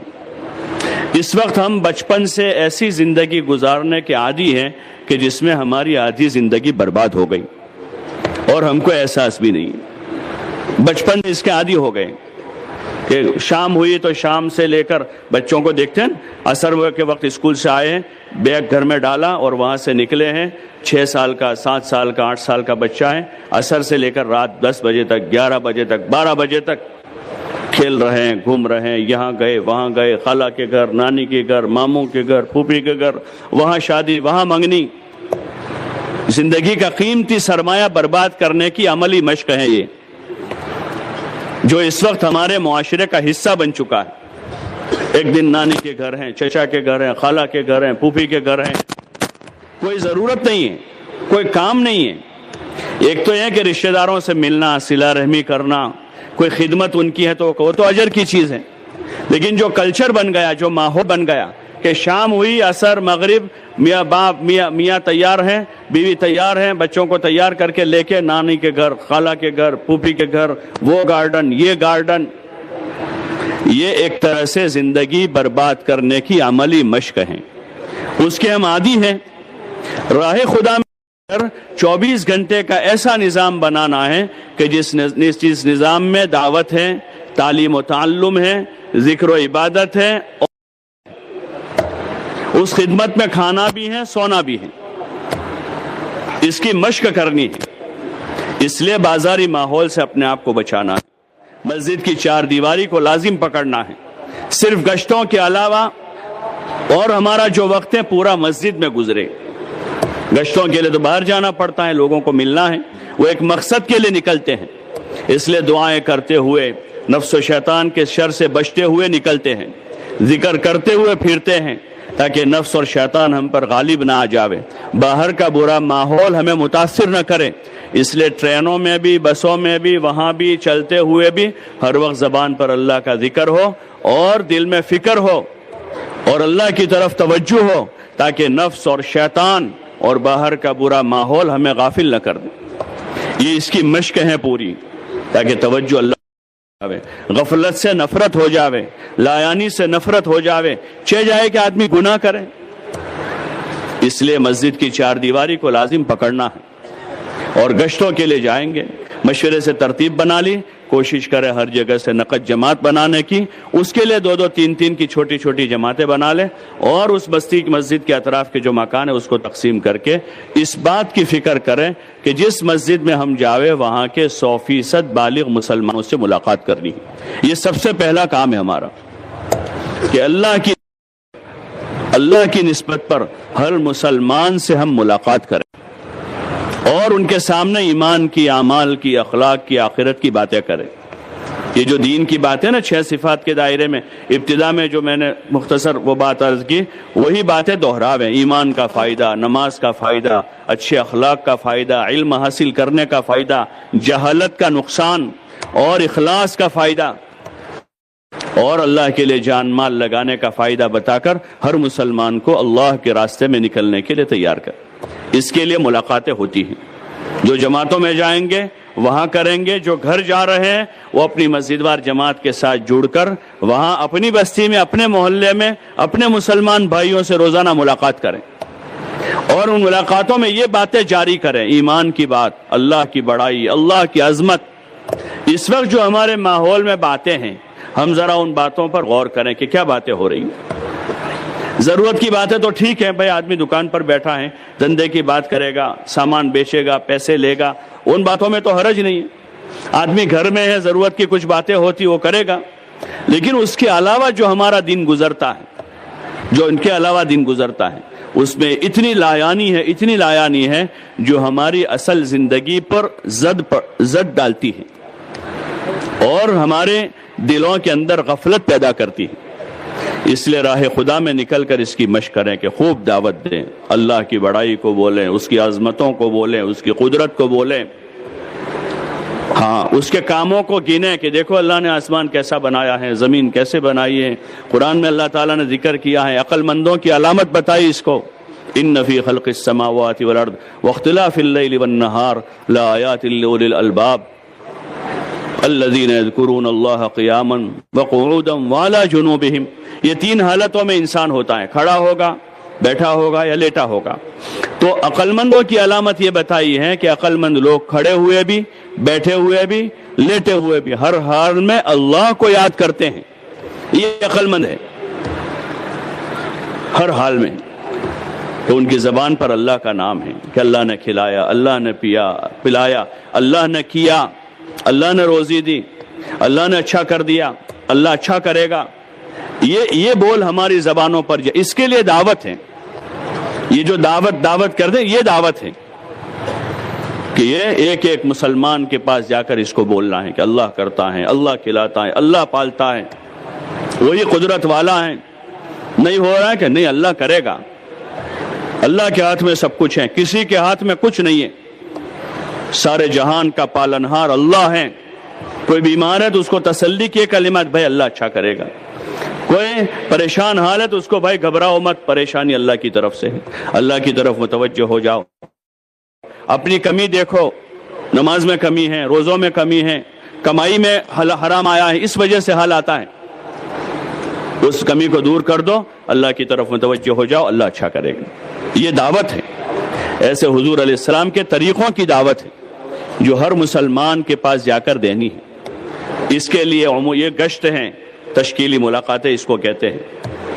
تعلیم کے دوران تعلیمی گشت ہوتا ہے، اس میں لوگوں کے پاس جو فارغ بیٹھے ہیں باہر محلے میں، گلی میں، چوراہے پر، چوک پر، ان کے پاس جا کر ایمان اور علم کا فائدہ بتا کر ان کو پیار محبت سے مسجد میں لاویں، کچھ کھلاویں پلاویں، ان کے ساتھ بیٹھیں، اظہار محبت کر کے اب ان کو بات سمجھائیں گے اور ان کو تیار کریں گے دین سیکھنے کے لیے، دین کی دعوت کے لیے۔ ایسے خصوصی گشت ہوتا ہے، جس بستی میں ابھی ہم ہیں وہاں کے علماء ہیں تو علماء کی خدمت میں دعا کی گزارش کریں گے۔ ان کے سینوں میں اللہ کا کلام ہے، حضور والا مبارک علم ہے، ان کے احترام کے ساتھ ان کی زیارت کو عبادت سمجھتے ہوئے ان کے پاس جا کر دعا کی گزارش کریں گے۔ کچھ موقع ہے تو اپنے کام کی کچھ کارگزاری سنا دیں، اور اس بستی کے جو با اثر لوگ ہیں دنیاوی لائن سے، ان کے پاس جا کر ان کو ذمہ داری کا احساس دلائیں گے اور ان کو اپنا ساتھ دینے کے لیے تیار کریں گے۔ ان سے کسی قسم کی لالچ نہیں رکھیں گے کہ مالدار آدمی ہے تو دعوت کر دیں، یا ان کے پاس بائک ہے تو ہم کو بائک دے ملاقاتوں میں جانے کے لیے، یا اور کوئی ہمیں کسی سے کوئی غرض نہیں ہے، پیدل کرنا ہے، کسی کی بائک کی ضرورت نہیں ہے، اور اپنے پیسوں سے لے کر نکلے ہیں، اپنا کھانا پکا کے کھانا ہے۔ اس لیے بزرگ فرماتے تھے کہ ہم خصوصی گشت شروع کرنے سے پہلے کھانا پکانا شروع کر دیں تاکہ اشراف نہ رہے، اور کھانا پکانے کا ایک وقت کا سامان ساتھ میں رکھے تاکہ جا کر سیدھے مؤذن صاحب کو دکان نہ پوچھنی پڑے، اس لیے کہ مؤذن صاحب کو دکان پوچھنے میں بھی اشراف ہوتا ہے، کیونکہ مؤذن کو پتا ہوتا ہے کہ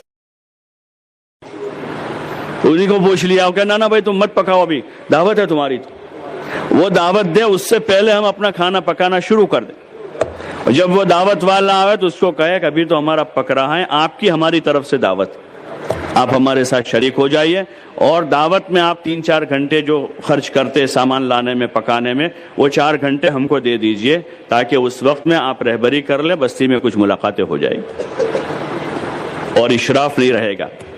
اس محنت میں یہ سیکھنا ہے کہ کسی سے مانگنا نہیں ہے، دل میں بھی کسی سے کوئی چیز لینے کی خواہش پیدا، دل میں بات تو آئے گی ایسے، لیکن ایسا کوئی کام نہیں کریں گے جس سے اس کا اظہار ہو جائے۔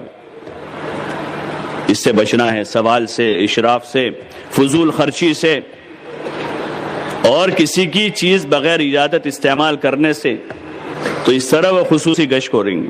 ایک گشت وہ ہے، ایک گشت عمومی ہے جو روزانہ شام کو 2 نمازوں کے بیچ کا وقت فارغ کر کے کرتے، اس میں عام ماحول بناتے، محلے میں 10 آدمیوں کی جماعت اس طرف ہے، 10 آدمیوں کی ایک جماعت ادھر سے آ رہی ہے، اور عام سے عام لوگوں سے ملاقاتیں کرتے کرتے ان کو ایمان کا فائدہ بتا کر ان کو نقد مسجد میں بھیج رہے ہیں۔ مغرب سے عشاء کے دوران ادھر سے 15 آئے، ادھر سے 20-25 آ گئے، اور پھر عشاء کی نماز میں عام مصلی آئے، عشاء کے بعد فوراً پھر ایک ساتھی نے زور سے اعلان کیا، سب کو جمع کیا، اور پھر ان کے سامنے وہی 6 صفات کے دائرے میں فضائل کی روشنی میں ان سے ایمان کی اعمال کی باتیں کریں گے، اللہ کے وعدوں پر پر امید کریں گے، اور آخرت کی یاد دلائیں گے، اور سب کو دین پر چلنے کے لیے تیار کریں گے، اور دین سیکھنے کے لیے، دین کی محنت کے لیے تیار کریں گے۔ پھر وہاں سے نقد جماعت بنائیں گے 4 مہینے کے لیے، چلے کے لیے، کم از کم 3 دن کی جماعتیں کثرت سے نکلے گی تو پھر اس میں سے چلے 4 مہینے کی جماعتیں بن جائے گی۔ اس طرح نقد جماعتیں نکلے گی، اور جو لوگ ہمارے ساتھ میں رہیں گے ان کا ذہن بناتے رہیں گے 2 دن تک وہ لوگ اس مسجد میں ان اعمال کو زندہ کر دیں گے۔ کسی ایک نماز کے بعد فضائل کی تعلیم شروع کروا دیں گے، کسی ایک نماز کے بعد مشورہ شروع کر دیں گے، اور ان کو اپنے ساتھ اتنا رکھا ہے کہ 2 دن 3 دن میں موٹی چیزیں ان کو آ گئی ہیں کہ اس طرح کام کرنا ہے۔ اور پھر جو لوگ نقد گئے ہیں وہ کر واپس آئیں گے تو اور زیادہ مسجد وار جماعت مضبوط ہو جائے گی، تو ہر جگہ مسجد وار جماعت بن جائے گی، ہماری جماعت تو آگے چلی جائے گی لیکن پیچھے ہم کام چھوڑ کر آئیں گے۔ یہ اس کا طریقہ ہے۔ اور ساتھیوں کا اچھا وقت گزر رہا ہے، 5 وقت کی نمازیں با جماعت تکبیر اولیٰ کے ساتھ ہو سکتی ہے۔ نماز اہم ترین فریضہ ہے، اس کی مشق ہے کہ 5 نمازیں با جماعت تکبیر اولیٰ کے ساتھ، اس میں سستی نہ ہو، کمی نہ ہو، صبح شام اللہ کا ذکر کرنا ہے، تیسرا کلمہ درود شریف استغفار 100 مرتبہ پڑھنا ہے، اور دعائیں مانگنی اللہ سے۔ اشراق، چاشت، اوابین، تہجد یہ نفل نمازیں ہیں، لیکن اگر ہمارے ذمہ قضا نمازیں باقی ہیں تو پہلے اپنی نمازوں کی قضا کریں، نفل کی نیت نہ کریں، قضا کی نیت سے اپنی قضا پوری کر لیں، اس لیے کہ قضا ہمارے ذمہ قرض ہے، پہلے قرضہ چکا دیں، پھر اس کے بعد اب اطمینان ہو گیا کہ قضا ہو چکی ہے، اب نفل کی نیت کریں، تہجد، چاشت، اوابین۔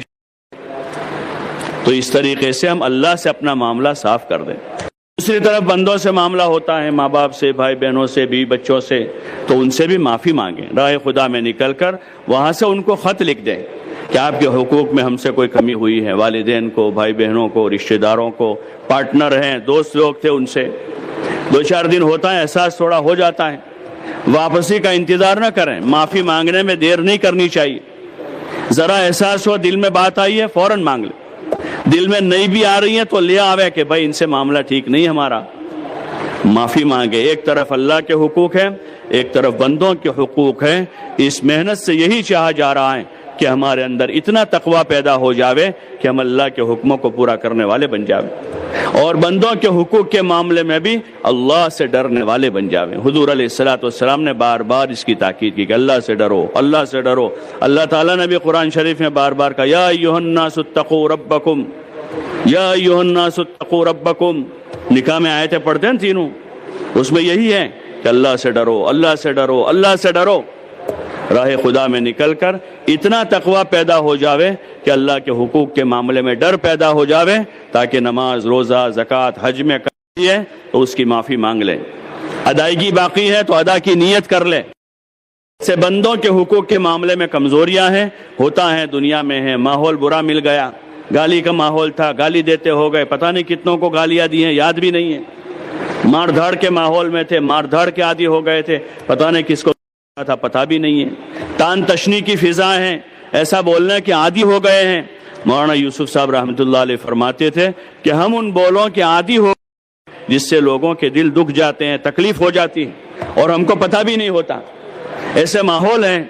اب وہاں جا کے احساس پیدا ہوا، لوگوں سے معافی تافی کریں، ماں باپ سے، بھائی بہنوں سے، بیوی بچوں سے، رشتہ داروں سے، دوستوں سے، اپنے پارٹنر سے کہ کوئی حق میں کمی رہ گئی ہے، وہی سے توبہ کر لے، معافی مانگے۔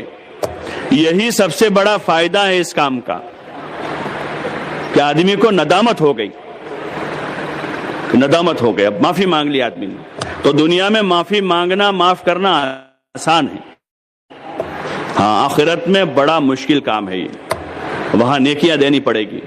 اس لیے معاف کر بھی دیں، ہم کو اگر کسی سے تکلیف پہنچی ہے، اللہ تعالیٰ فرما رہے ہیں کہ تم یہ چاہتے ہو کہ اللہ تم کو معاف کر دیں، الا تحبون ان یغفر اللہ لکم، اگر تم چاہتے ہو کہ تم کو اللہ معاف کرے تو تم اللہ کے بندوں کو معاف کر دو، دل میں نرمی آ جاوے، اب آدمی معاف کر دے، اور جن کو تکلیف پہنچائے ان سے معافی مانگ لیں، اور جن کا حق ہمارے ذمے نکلتا ہے، پیسے نکلتے ہیں یا اور کوئی چیز ہے، دینے کی نیت کر لے، ان کو کہہ دے کہ بھئی اس وقت نہیں ہے لیکن ہم انشاءاللہ 15 دن میں، مہینے میں دیا ہوا ہے قرض جس کو کہتے ہیں، چاہے پیسہ ہو، جوتا ہو، سونا ہو، چاندی، اگر ہوتا تو آپ پشتو مقروض ہوتا تو آپ نماز جنازہ نہیں پڑھتے تھے۔ صحابہ سے کہتے کہ آپ اپنے بھائی کی نماز پڑھ لو، اور ایک موقع پر آپ نے فرمایا کہ مقروض کی مغفرت نہیں ہوتی چاہے وہ شہادت کی موت مرے۔ کیسی موت مرا ہے؟ حالانکہ شہادت کی موت ایسی ہے کہ پہلے قطرے پر سارے گناہ معاف ہو جاتے، لیکن اگر آدمی مقروض مرا ہے تو ایسے مقروض کی مغفرت نہیں ہوتی، الا یہ کہ آدمی کو اور یا سخت بیماری میں تھا، محتاجی میں تھا، اس نے قرض کیا ہے اور اس کی نیت ادا کر دینے کی تھی کہ جب میرے پاس آئے گا ادا کر دوں گا، اور اس کے پاس نہیں آیا اور اس حال میں چلا گیا، تو حدیث میں آتا ہے کہ اللہ تعالیٰ اس کی طرف سے چکائیں گے کیونکہ اس کی نیت صاف تھی۔ لیکن ایک وہ مقروض ہے جس نے قرضہ کیا، اب اس کے پاس آ گیا پھر بھی نہیں دے رہا، کسی کی دکان کرائے پر رکھی ہے، وہ اپنا انتظام ہوگا پھر بھی دکان واپس نہیں کرتا ہے، وقف کی ملکت قبضے میں ہے، دے نہیں رہا ہے، قرضہ کیا تھا بھائی کھا کے مر گئے تمہارا، اور یہاں عیاشیاں کر رہا ہے آدمی، نئے نئے کپڑے لا رہا ہے، نئے نئے جوتے لا رہا ہے، نئی نئی سواریاں لا رہا ہے، اور لوگوں کا دے نہیں رہا ہے، تو یہ آدمی اس مقروض میں آئے گا کہ جو نہیں دے رہا ہے۔ ایسی حال میں اگر آدمی دنیا سے گیا ہے تو بڑا بھاری وبال اپنے ساتھ لے کر جا رہا ہے۔ اس دیکھا دیکھی نہیں کرنی چاہیے، ہاں چوکنا، ورنہ قیامت میں بڑا معاملہ مشکل ہو جائے گا۔ حقوق کا مسئلہ ہے، لین دین ہے، تجارت ہے، کاروبار ہے، پیسے باقی ہیں، آدمی ہیں دوسرے دھندے کر رہا ہے، اس کے نہیں دے رہا ہے۔ اب ایک طرح کا ایک ٹریڈ مارکیٹ کا ہو گیا کہ دوسروں کے پیسے سے دھندا کرنے کا، کہ ادھر سے ادھر سے ان کے آدمی ادھر دھندا کر رہا ہے اور یہ لوگ مانگ رہے بیچارے، ارے بھائی صاحب دے دو، کہ نہیں بھائی پھنسے ہوئے ابھی نہیں ہے، آئیں گے تو دے دیں گے، ارے کھا کے مر گئے کیا، پتہ چلے گا قیامت میں۔ اس لیے یہ راہ خدا کی محنت ہے کہ وہاں آخرت کی باتوں کو جو فضائل صدقات میں اور دیگر کتابوں میں ہیں اس کو سن کر آدمی کے سامنے موت آ جاوے کہ مرنا ہے۔ اگر کل موت آئی تو خدا کو کیا جواب دیں گے؟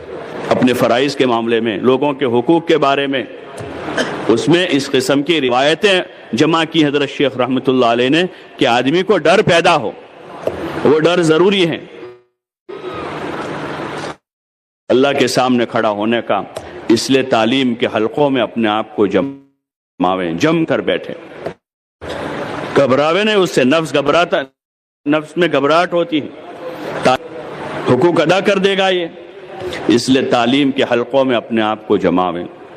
اس طرح یہ اعمال ہیں سارے، ایسے بیانات اجتماعی عمل ہے اس میں بیٹھے ہیں، فرض نمازیں ہمارے اجتماعی عمل ہے اس میں کھانا اجتماعی عمل ہے، سادگی کے ساتھ، بہت ہائی فائی بھی نہ کریں، بہت نیچے بھی نہ جاوے کہ ساتھیوں کو بالکل جس کو پکانا بھی آسان ہو، ہضم کرنا بھی آسان ہو، پیٹ بھی خراب نہ ہو جاوے، ایسے درمیانی کھانا کھانے کی مشق کریں، عادت بناویں، کوئی نئی عادتیں لے کر نہ آئے وہاں سے، بلکہ جو پرانی غلط عادت ہے وہ ختم کرنی ہے، دیر سے سونے کی عادت ہے اس کو ختم کر کے جلدی سونے کی عادت ڈالے، بہت زیادہ ادھر ادھر ناشتے اور چٹپٹی کھانے کی عادت ہے تو آدمی اس کو چھوڑ کر اب اجتماعی ناشتہ تیار ہوا، ناشتہ کر لیا، دوپہر میں کھا لیا، شام کو کھا لیا، اور آدمی نے ادھر ادھر ایران توران کھانے کی جو عادت ہے اس کو ختم کر دی، ایسے زیادہ باتیں کرنے کی عادت تھی اب اس کو ختم کر دی، اب زیادہ وقت عبادت میں، ذکر میں، دعوت میں لگا رہے، تو اس طریقے پر اپنے اوقات کو محفوظ کریں، ایک ساتھ کھانا کھا لیں، پیار محبت کے ساتھ رہیں، ایک دوسروں کی کڑوی کسیلی کو برداشت کریں، صبر بھی سیکھنا ہے، اس محنت صبر سیکھ لیا نا، صبر تو بہت بڑا سرمایہ ہے، اس وقت بہت ساری مصیبتیں ہماری بے صبری کی وجہ سے، بے صبری کے، بہت ساری لڑائیاں جو ہیں ہمارے صبر نہ ہونے کی وجہ سے، کوئی کام ہونے ہوتا ہے نا بعض مرتبہ، آدھی منٹ صبر کرنے کی تھی بس، گھر میں ایک منٹ خاموش رہ جاتا تو میاں بیوی کا لڑائی نہ ہوتی، اور یہ بیوی اس کے میکے میں نہ جاتی، اور یہ طلاق تک نوبت نہ پہنچتی، اگر یہ ایک دن صبر کر لیتے۔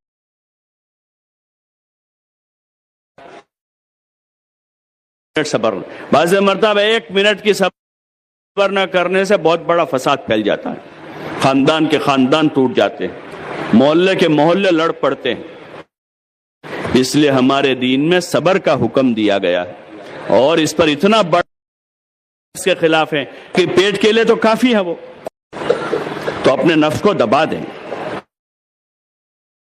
بڑا عبادت گزار تھا، اس کا نفس حاوی ہو گیا، اوپر آ گیا، خلقتہ من طین وخلقتنی من نار، ہو سکتا ہے ایسا کہیں، وہ مٹی کا میں آگ کا، میں سجدہ کروں، یہ اندر آیا نفس میں، مردود ہو گیا خدا کی بارگاہ سے، اللہ ہماری حفاظت فرماوے، اس لیے نفس پر قابو کرنا ہے، ہاں اسی کو عقل مند قرار دیا ہے حدیث پاک میں، الکیس من دان نفسہ وعمل لما بعد الموت، کہ عقل مند وہ ہے جو اپنے نفس پر قابو رکھے، اپنے میں بیٹھے، ٹرین میں بیٹھے، جہاں جائے اس کو مسئلہ ہے، پوری دنیا اس کو اچھی نہیں لگ رہی کیونکہ صبر نہیں ہے، اور اگر آدمی صبر سنبھل جاوے، خاموش ہو، بلکہ اللہ تعالیٰ نے اپنے کے ساتھ تھا، جو اللہ فتح مکہ میں تھا وہی اللہ مکہ میں پہلے بھی تھا، جو اللہ بدر میں تھا، جائیں گے، لوگوں کے حالات دیکھیں گے، لوگوں کی مشغولیاں مجھے، ہمارے یہاں مکتب ہیں، شکر کرنا سیکھ،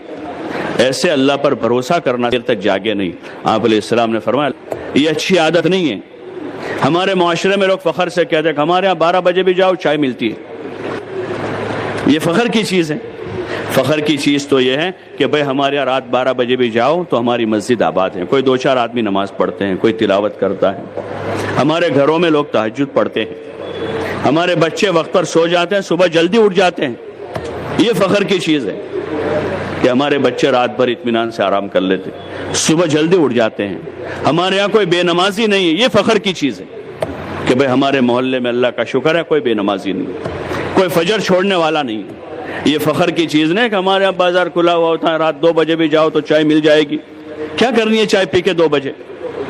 چائے پینے کا وقت ہے 2 بجے کا وقت، کھانا کھانے کا وقت، سارے جانوروں کو دیکھو دنیا بھر میں جتنے جانور ہیں سب سورج ڈوبنے سے پہلے پہلے اپنا کھانے پینے سے فارغ ہو جاتے، اور شام ہوتے ہوتے وہ اپنے کھوٹے پر چلے جاتے، جتنے جانور، سارے پرندے واپس آ جائے، تغدو خماسا وتروح بطانا، صبح جلدی بھوکے پیٹ نکلتے ہیں، شام ہوتے پیٹ بھر کے واپس آ جاتے، صرف ایک انسان ہی ہے رات 12 بجے چائے پی رہا ہے، یہ کوئی عقل مندی کی چیز ہے؟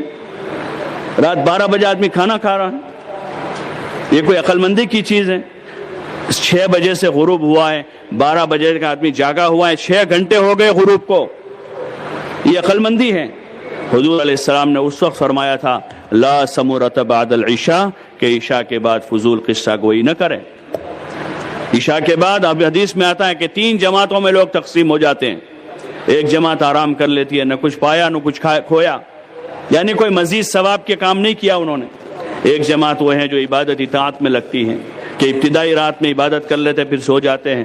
بعض وہ ہیں کہ جو ابتدائی رات میں سو جاتے ہیں، تہجد میں اٹھ جاتے ہیں کہ انہوں نے کچھ پایا بھی، آرام بھی کیا، عبادت بھی کر لی۔ اور ایک جماعت وہ ہے جو لہو و لعب میں، کھیل کود میں، لایانی میں ہے، انہوں نے کھویا ہی کھویا ہے۔ اللہ تعالی ہماری حفاظت فرماوے۔ اس لیے سب سے گزارش ہے، زیادہ مجمع تو شہر کا ہی ہوگا، شہر میں ماحول اس کا بنا، یہ ہماری نسلوں پر بہت بڑا احسان ہوگا۔ ہاں، یہ ہماری نسلوں پر احسان ہوگا کہ 5 وقت کی نمازیں باجماعت پڑھتے ہوئے عشاء کے بعد اپنی چھوٹی موٹی ضروریات سے فارغ ہو کر گھر چلے جاویں۔ یہ کوئی عقل مندی کی بات نہیں کہ 11 بجے مارکیٹ کھلتی ہے ہماری اور رات میں 12 بجے بند ہوتی ہے۔ پوری دنیا میں آپ جائیے، یورپ جائیے، امریکہ جائیے، بلکہ افریقہ کے غریب ملکوں میں بھی جو ہے عصر کے وقت مارکیٹیں بند ہو جاتی ہیں۔ وہ تو ہمارا بر صغیر ہے یہ، اور کچھ ملک ہیں کہ جہاں رات 10 بجے 11 بجے تک کھلا رہتا ہے، ورنہ عام متن عصر سے پہلے آپ دیکھو گے تو پوری مارکیٹ بھری ہوئی ہے، اور عصر کے آدھے گھنٹے کے بعد نکلو گے تو ایسا لگے گا کہ یہاں کوئی دکان بھی ہے کہ نہیں، سب سناٹا ہو جاتا ہے۔ اور یہاں فخر سے کہا جاتا ہے کہ ہمارے 12 بجے بھی مل جاتا ہے سب۔ یہ کوئی فخر کرنے کی چیزیں نہیں ہیں، یہ تو ہماری زوال اور پستی کی علامتیں ہیں۔ ہاں، یہ زوال پذیر قوموں کی علامتیں ہیں۔ یہ ترقی یافتہ قومیں جلدی سو کر جلدی اٹھنے والی ہوتی۔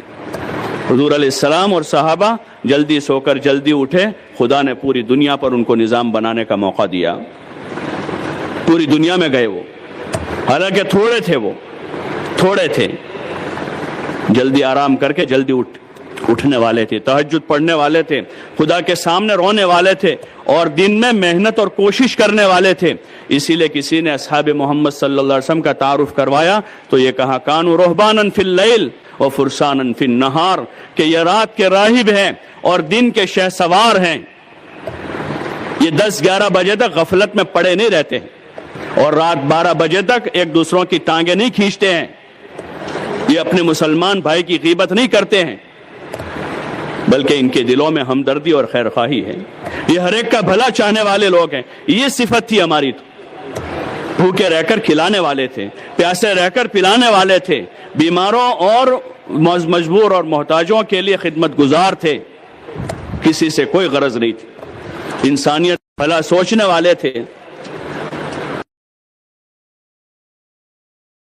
مردہ ہو گئی، اللہ ہماری حفاظت فرماوے۔ اس بات نہیں ہے، ایک ماحول بناوے، ہماری نسلوں پر ایک احسان خود تو اپنے اوپر ہوگا پہلے، کہ جلدی سوئیں گے تو آرام پورا ملے گا۔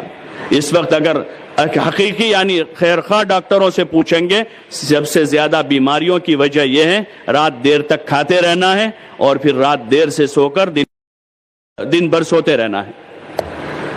تو اس لیے گزارش ہے، طے کریں کہ انشاءاللہ عشاء کی نماز باجماعت پڑھیں گے۔ بھائی پڑھیں گے انشاءاللہ، عشاء تک میں کم از کم اپنا کام کاج سمیٹیں، اور عشاء کے بعد اپنے گھر چلے جاؤیں، اپنے بچوں کو، اپنی بیوی کو لے کر بیٹھیں، بیوی بچوں کو لے کر بیٹھیں۔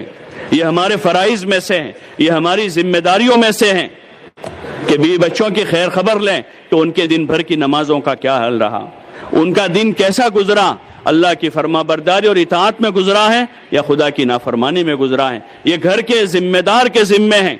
کلکم راعٍ وکلکم مسئول عن رعیتہ، تم میں سے ہر آدمی ذمہ دار ہے اور ہر ایک سے اپنی رعیت اور ماتحتوں کے بارے میں سوال کیا جائے گا۔ رات جلدی گھر پہنچ جاؤ تو بچے بھی جلدی آ جائیں گے۔ ابھی وہ 7, 8, 10 سال کے ہیں، ابھی ان میں ماننے کا جذبہ ہے، ابھی سے اگر ان کو کنٹرول کیا اب 16, 17 سال کے بعد وہ آوارگی نہیں کریں گے، لیکن ان کو اس وقت سے نہیں روکا۔ 12, 13 سال کی عمر میں تھوڑا ان کا حوصلہ بنا، تھوڑی ہمت بڑھی، 15, 16 میں ایسی ہمت ہو گئی کہ اب آوارہ ہو گیا وہ، اب نہ باپ کی سنتا ہے نہ ماں کی سنتا ہے، درد سر بنا ہوا ہے۔ یہ باپ کا قصور ہے کہ وہی سب سے پہلے 12 بجے آیا ہے، چاہے وہ کسی اچھے لوگوں کے پاس بیٹھتا تھا، چاہے وہ مسجد کے بوکڑے پر بیٹھتا تھا، لیکن اس نے بچے کو سکھایا ہے دیر تک جاگنے کا، اور وہ بچہ آوارگی پر چڑھ گیا، وہ بچہ نشے پر چڑھ گیا۔ اس میں سب سے پہلے قصور ہمارا ہے، سب سے پہلے قصور ہمارا ہے۔ اس لیے گزارش ہے، طے کریں اس کو کہ عشاء کے بعد زیادہ دیر تک گھر سے باہر نہیں رہیں گے۔ بھائی طے کرتے ہیں انشاءاللہ۔ ایک صحابی کو حضور علیہ السلام نے یہی بات کہی تھی کہ اپنی زبان پر قابو رکھنا، املک علیک لسانک، کہ اپنی زبان پر قابو رکھنا اور اپنے گناہوں پر روتے رہنا اور اپنے گھر میں پڑے رہنا، یعنی زائد وقت کاروبار وغیرہ سے جو فارغ وقت ہے وہ بجائے ایران توران کی بیٹھک بنانے کے اپنے گھر میں رہنا۔ وجلس فی بیتک، اپنے گناہوں پر روتے رہنا اللہ کے سامنے، اپنے آپ کو گنہگار سمجھتے رہنا، اور اپنی زبان پر قابو رکھنا اور اپنے گھر میں رہنا۔ یہ آپ علیہ السلام کی نصیحت ہے، وہ ایک صحابی کو ہے، لیکن ہم سب کو وہ نصیحت ہے کہ ہم اپنے گھروں کو قرار پکڑیں، اپنے گھر میں فضائل پڑھ کے سناویں، صحابہ کے واقعات سناویں، نماز روزوں کی فضیلتیں بتاویں، دین پر چلنے کے فائدے سمجھاویں، ماں باپ کی فرما برداری کی حدیث، حسن سلوک کی حدیثیں ہیں وہ ان کو سناویں، اور آخرت سناویں، تاکہ بچپن میں ہی ان کے سامنے آخرت ہوگی تو وہ آگے جا کر نافرمان نہیں بنیں گے، ضدی نہیں بنیں گے، وہ بلکہ فرما بردار اور ماں باپ کی خدمت گزار بنیں گے۔ کہ اسکول کھولنے سے مسئلہ حل نہیں ہو جائے گا، اصل ذمہ داری ہے جو تربیت ماں کی گود میں ہوگی وہ دنیا کی کسی گود میں نہیں ہو سکتی۔ بزرگوں سے سنتے ہیں نا کہ ماں کی گود پہلا مدرسہ ہے۔ صحابہ کے بچوں کی تربیت ماؤں کی گودوں میں ہوئی تھی، ابن مسعود اور ابن عباس اور فلاں اور فلاں فلاں جو ہیں ان کو گھر میں ماحول ملا، حضور علیہ السلام نے وہ فضا بنائی، وہاں پر وہ فضا بنائی کہ ان کے گھروں میں دین پہنچا، ان کی ماؤں میں دین آیا۔ اور پھر پوری تاریخ میں جتنے بڑے بڑے علماء گزرے، اکثریت وہ ہیں کہ جن کی تربیت کے پیچھے ان کی ماؤں کا بڑا کردار ہے۔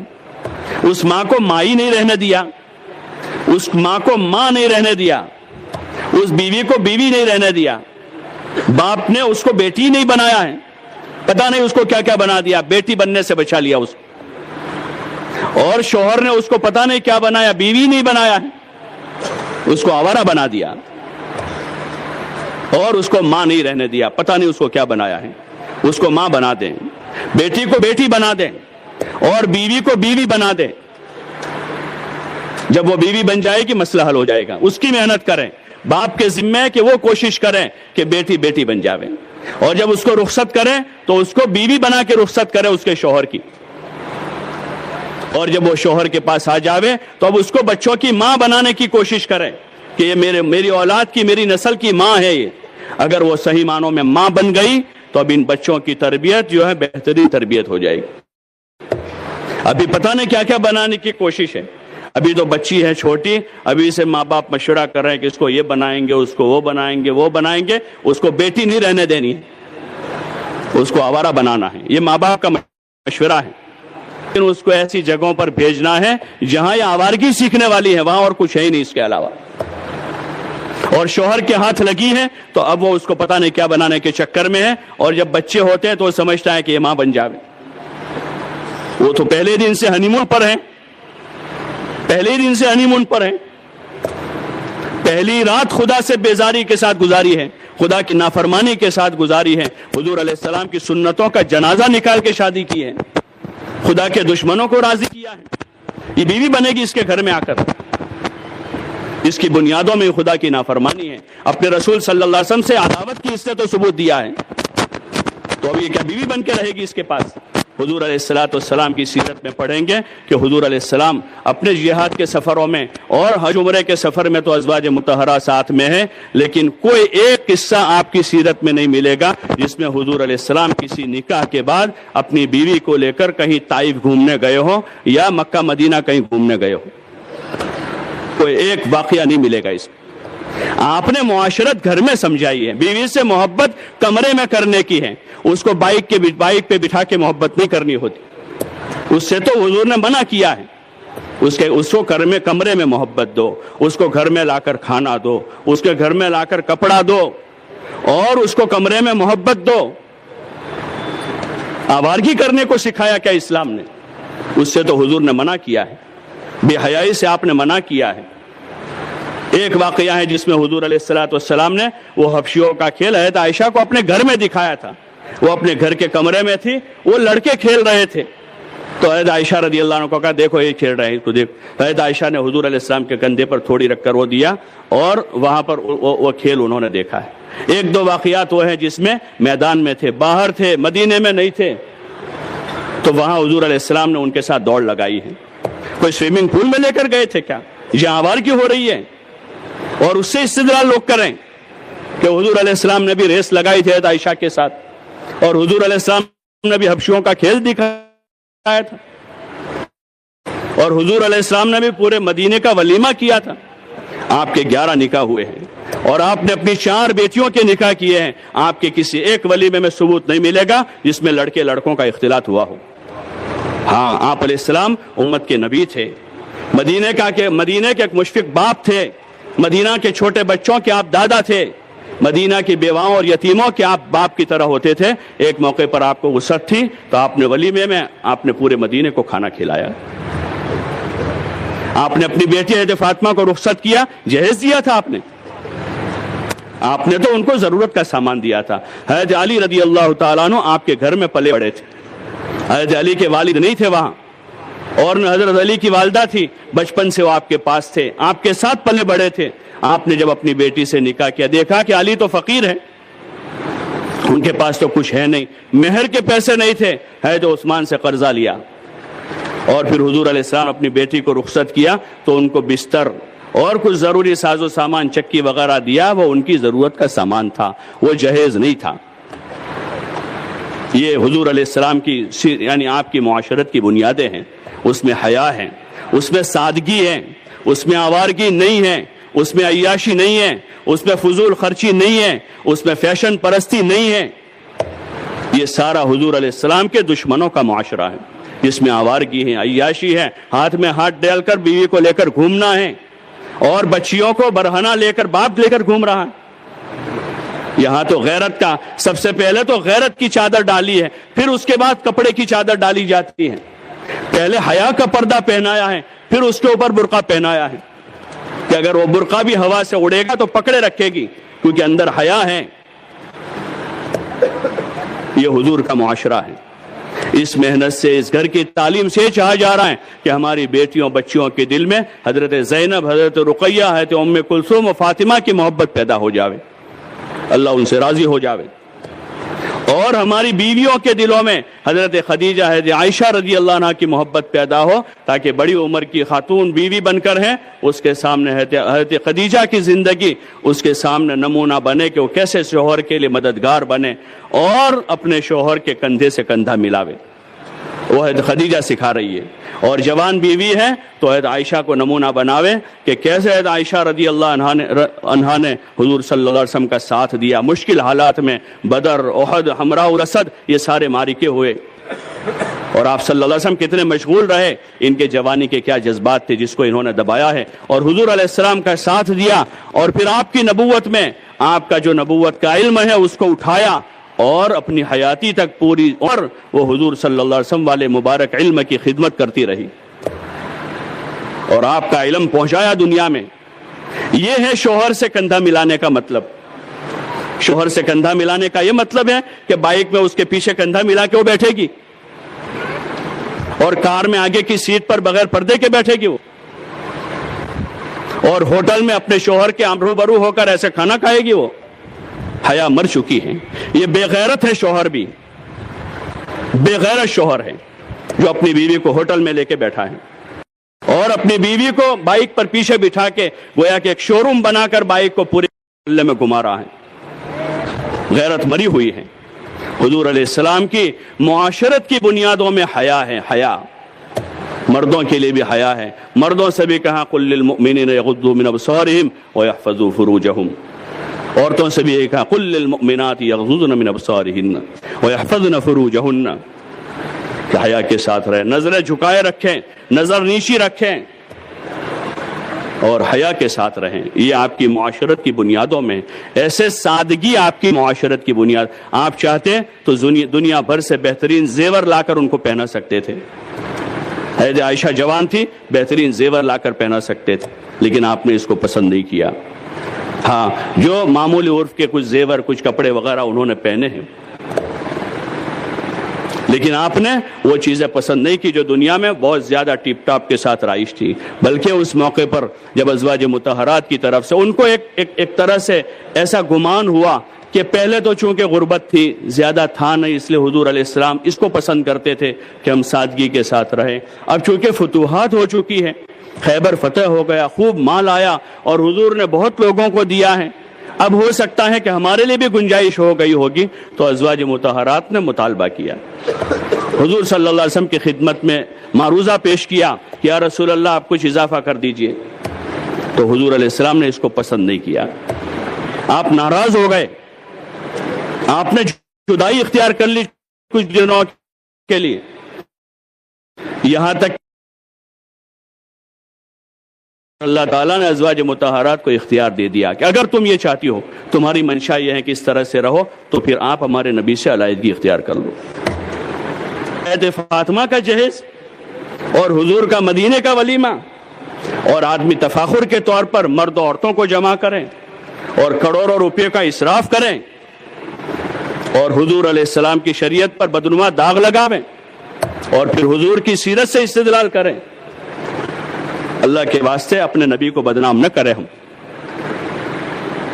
یہ چاہیے تو یہ تھا کہ ہم آپ کا اتباع کرتے، آپ کے قدم سے قدم ملاتے۔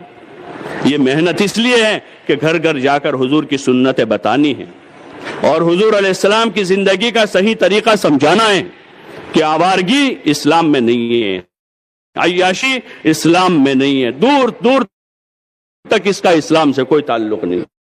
نماز کراوے، ان سے تعارف کراوے، یہ ہماری خالہ ہیں، یہ ہماری پھوپھی ہے، یہ ہماری دادی ہے، یہ ہماری نانی ہے، ان کے لیے ہمیں وقت فارغ کرنا ہے، یہ بوڑھے ہو گئے ہیں، ان کا دلاسا ہماری آمد و رفت ہے۔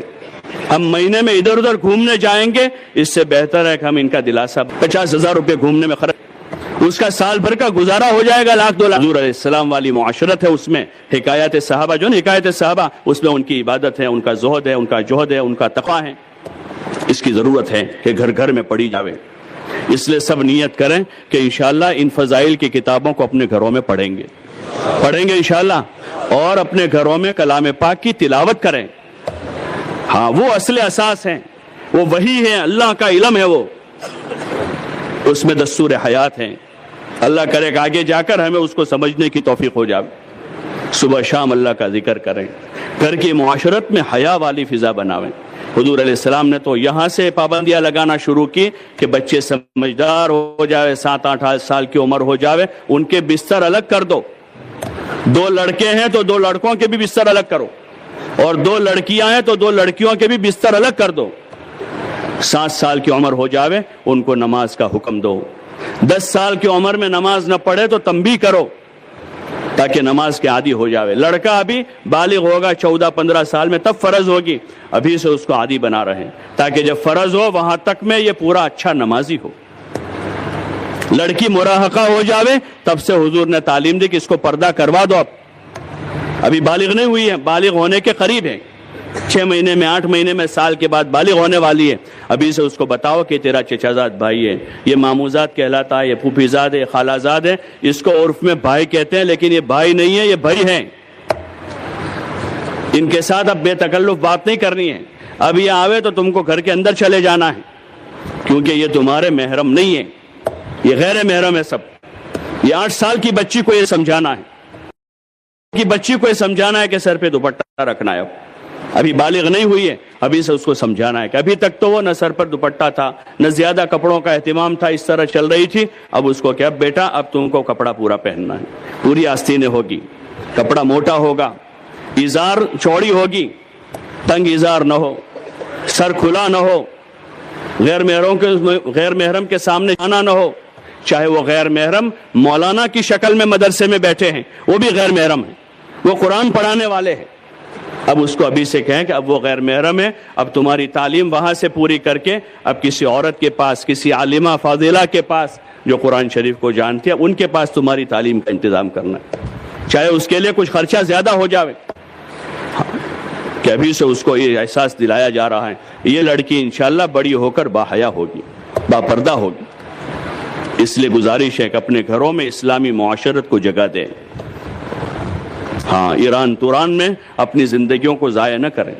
یہ فضل کی تعلیم گھروں میں اس لیے کہی جا رہی ہے کہ حضرت فاطمہ، حضرت زینب کے قصے پڑھے جاویں، حضرت خدیجہ کے قصے پڑھے جاویں، ان کی جان مال لگانے کی، ان کی قربانیاں اپنی ہماری بیویوں کے سامنے آوے، تاکہ ان کے دلوں سے دنیا کی محبت نکلے کہ حضرت خدیجہ نے تو اپنا سرمایہ لگا دیا دین پر، اور وہ دین دیکھے۔ ابی طالب میں حضور صلی اللہ علیہ وسلم کے ساتھ 3 سال فقر و فاقہ میں گزارے ہیں۔ وہ ہماری بیویوں کے سامنے آئیں گے تو وہ زیور بیچے گی اور اللہ کے نام پر لگائے گی، اور اگر وہ نہیں آئے گا تو روزانہ زیور خریدنے کی بات ہوگی، روزانہ گھر بڑھانے کی بات ہوگی، روزانہ ایلیویشن بڑھانے کی اور کرانے کی اور رینوویشن کی باتیں گھروں میں ہوگی۔ اور خدیجہ والا قصہ آئے گا کہ دیکھو یہ خاتون بزنس وومن تھی، وہ تاجرہ عورت تھی، مکے میں بڑا نام تھا، بڑے بڑے مالدار شادی کرنا چاہتے تھے، نکاح نہیں کیا ان سے، حضور علیہ السلام سے نکاح کیا، اور پھر آپ کے ساتھ نکاح کرنے کے بعد آپ کے ساتھ زندگی گزاری، اور جب سے آپ کو قوت ملی وہاں سے لے کر وفات تک ایسی تکلیفیں اٹھائی ہیں کہ حضور علیہ السلام خود فرماتے تھے کہ سب کا بدلہ دے چکا ہوں، حضرت خدیجہ کا بدلہ تو اللہ ہی دے گا۔ یہ ہماری بیویوں کو سمجھانا ہے، یہ دادیوں اور نانیوں کو ان کی سیرت پڑھانی ہے، تو پھر ان کی آنکھیں کھلے گی، ورنہ ابھی تو دن رات ان کے سامنے جو ان کے موبائل میں اور ان کی تصویروں، ان کے اسکرینوں پر جو ہے وہ بننا چاہ رہی ہے۔ وہ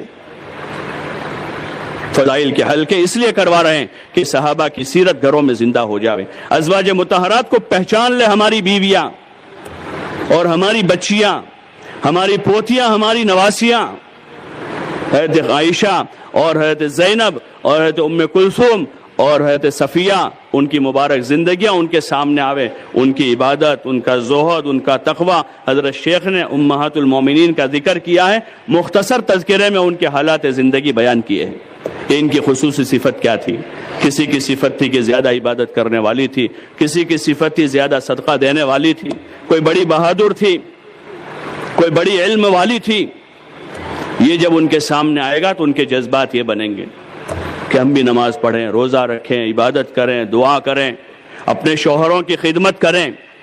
اللہ کے نام پر آنے والے مہمان جب مدینہ منورہ میں آتے تھے تو حضور علیہ السلام سب سے پہلے اپنے گھر میں معلوم کرواتے تھے، اور ازواج مطہرات اپنا کھانا ان کے سامنے پیش کر دیتی تھی۔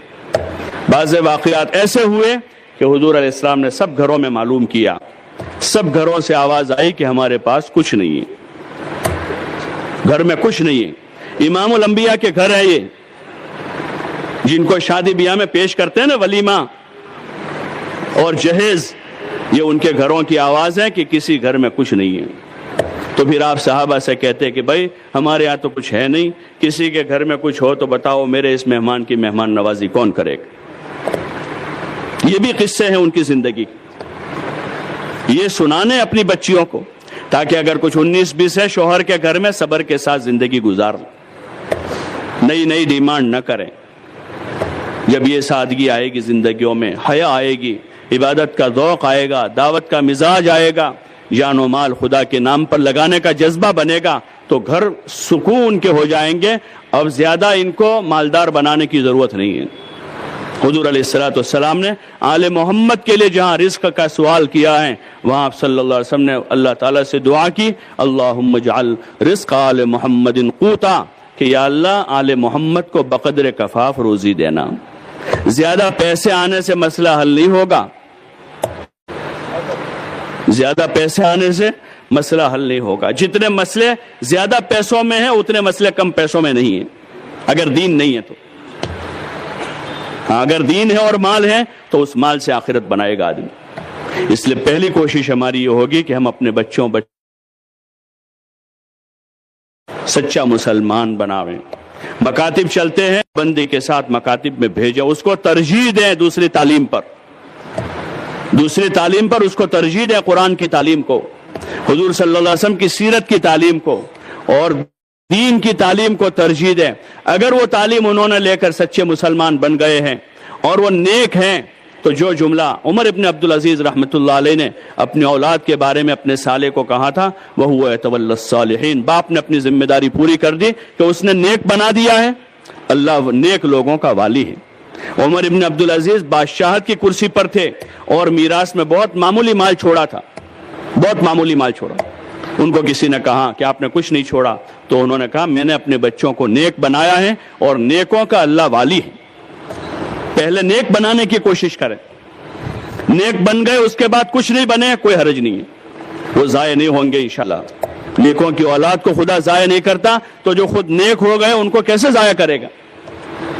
اس لیے پہلے اس کی فکر کریں کہ مکاتب میں بھیجیں بچوں کو، ان کی تعلیم کی نگرانی کریں کہ اچھا سے اچھا قرآن پڑھے، اللہ توفیق دے حفظ کراویں، اللہ توفیق دے مزید ان کو دین کا علم پڑھاویں، اور اس کے ساتھ ان کو تجارت سکھاویں، کاروبار سکھاویں، اس کے ساتھ ان کو اور کوئی تعلیم دینی ہے دیں.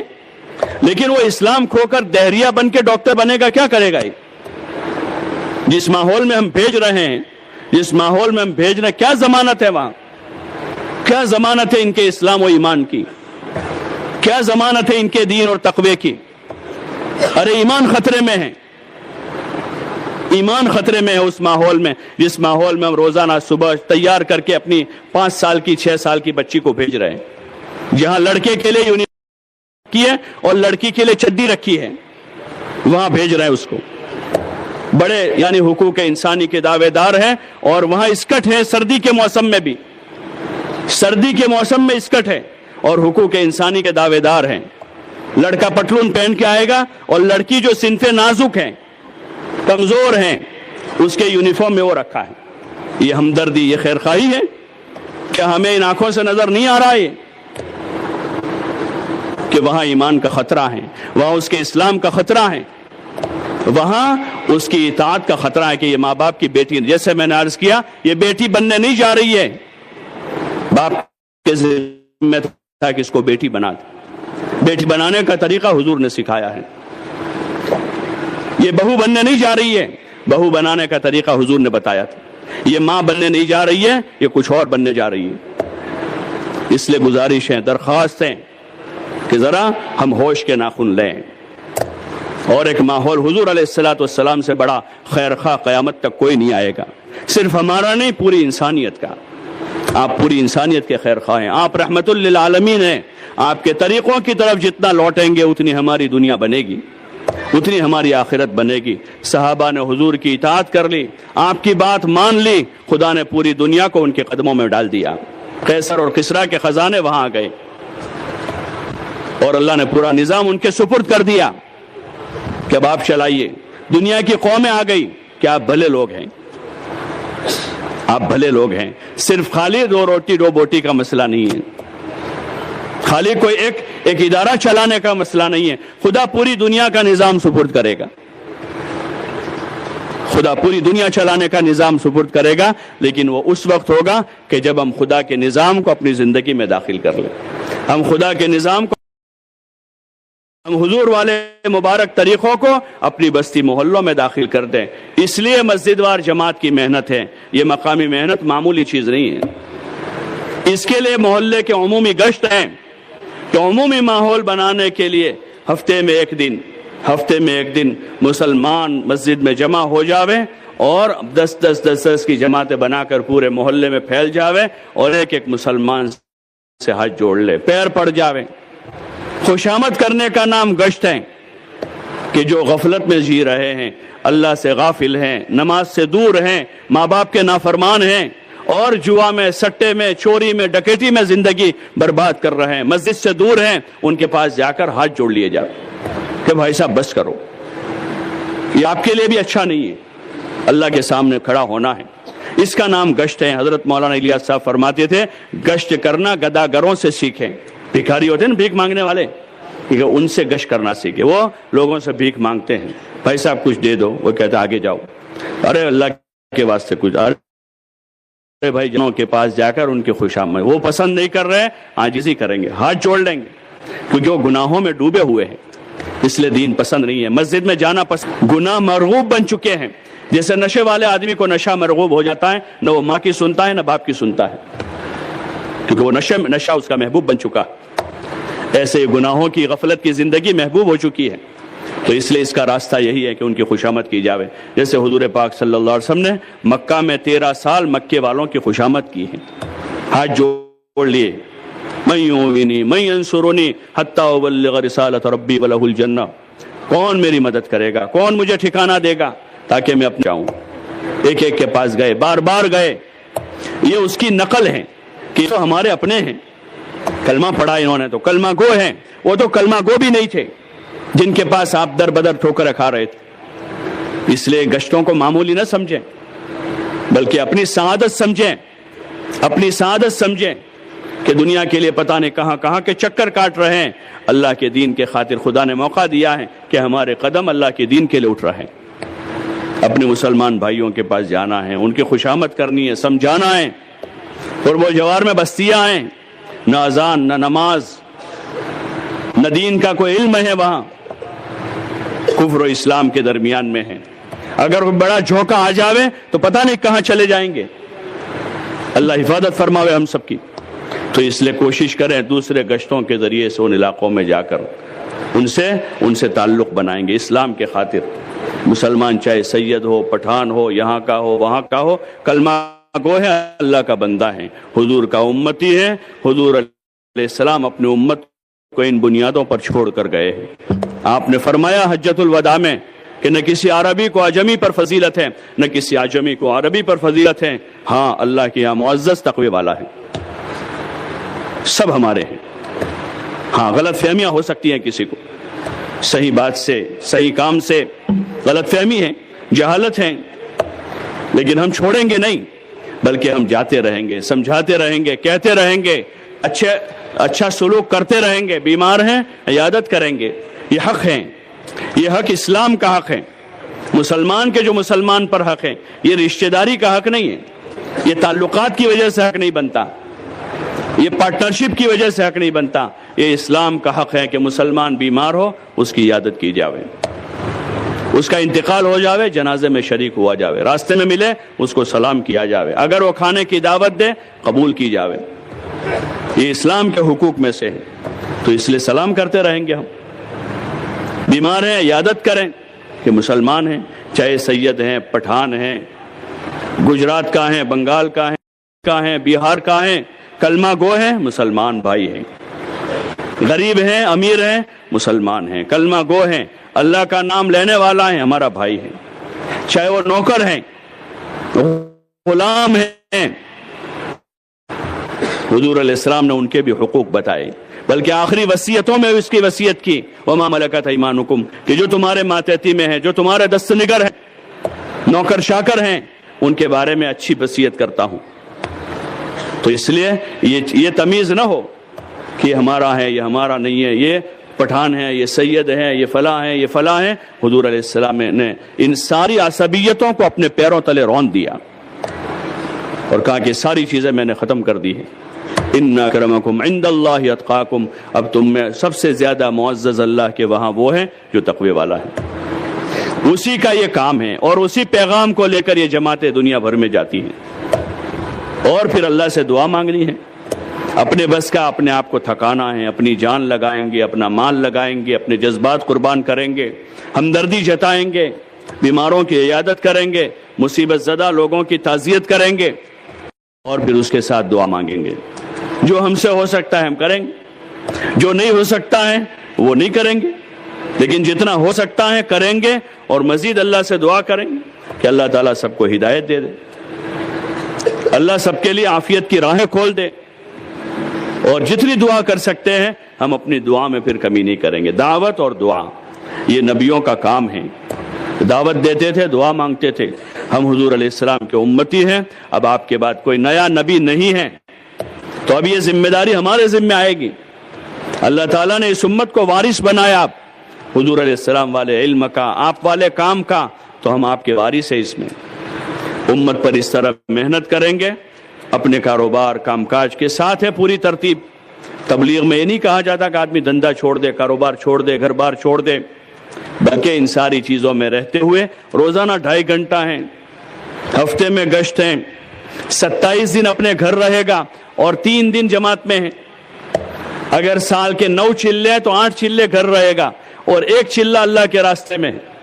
یہ 10واں حصہ ہے۔ 9 حصے ہمارے پاس، 10واں حصہ یہ ہے۔ تو یہ 10واں حصہ بھی کرتے رہیں گے، صحیح رخ سے اگر ہم محنت کرتے رہیں تو اللہ کی ذات سے امید ہے سب سے پہلے اللہ تعالی ہمیں ہدایت دے گا، اپنا تعلق نصیب کرے گا، اور اللہ تعالی حیات طیبہ نصیب کرے گا، دل میں سکون ملے گا، اسباب میں برکت دے گا، دعاؤں میں قبولیت دے گا، اپنے بندوں کے درمیان میں خدا عزت دے گا۔ عزت تو مفت میں ملے گی۔ ابھی آدمی عزت کے خاطر خدا رسول کو مفت میں ملے گی۔ وَلِلَّهِ الْعِزَّةُ، اللہ سم کے سے عزتوں کے دروازے نہیں کر سکتے، کوئی طاقت ان کو ہرا نہیں سکتی ہے۔ صحابہ نہتے تھے، ہاں دنیا کے سپر پاور ان کے سامنے جھک گئی۔ یہ اصلی سبب ہے دنیا میں بھی آخرت میں بھی چمکنے کا کہ ہم اللہ کے بندے بن جاوے، حضور علیہ السلام کے نمائندے بن جاوے۔ 100 سال گزر گئے، وہ فرما بردار تھے، تابعدار تھے، انسانیت نہیں چاہتے تھے، وہ اقتدار نہیں چاہتے تھے۔ اقتدار تو ان کے قدموں میں آ کر پڑا ہے۔ وہ انسانیت کے خیر خواہ تھے، ہدایت چاہتے تھے کہ جیسے اللہ نے ہمیں ہدایت دی ہے ایسے اللہ اوروں کو بھی ہدایت دے دے، جیسے اللہ نے ہمارے لیے بھی کر دے۔ اس ہمدردی کے خاطر وہ دنیا میں گئے ہیں، ملک و مال کے خاطر نہیں گئے، کی محنت کی خدا نے بڑے بڑی سلطنتوں کے، وہ بڑے بڑے جو واپس جا رہے وہ اس کی نیت لے کر جاوے کہ انشاءاللہ واپس جا کر اپنے علاقوں میں اس مبارک کام کو کریں گے انشاءاللہ بھائی، کریں گے۔ ہاں، کون کون کریں گے؟ اللہ سب کے لیے آسان فرماؤ۔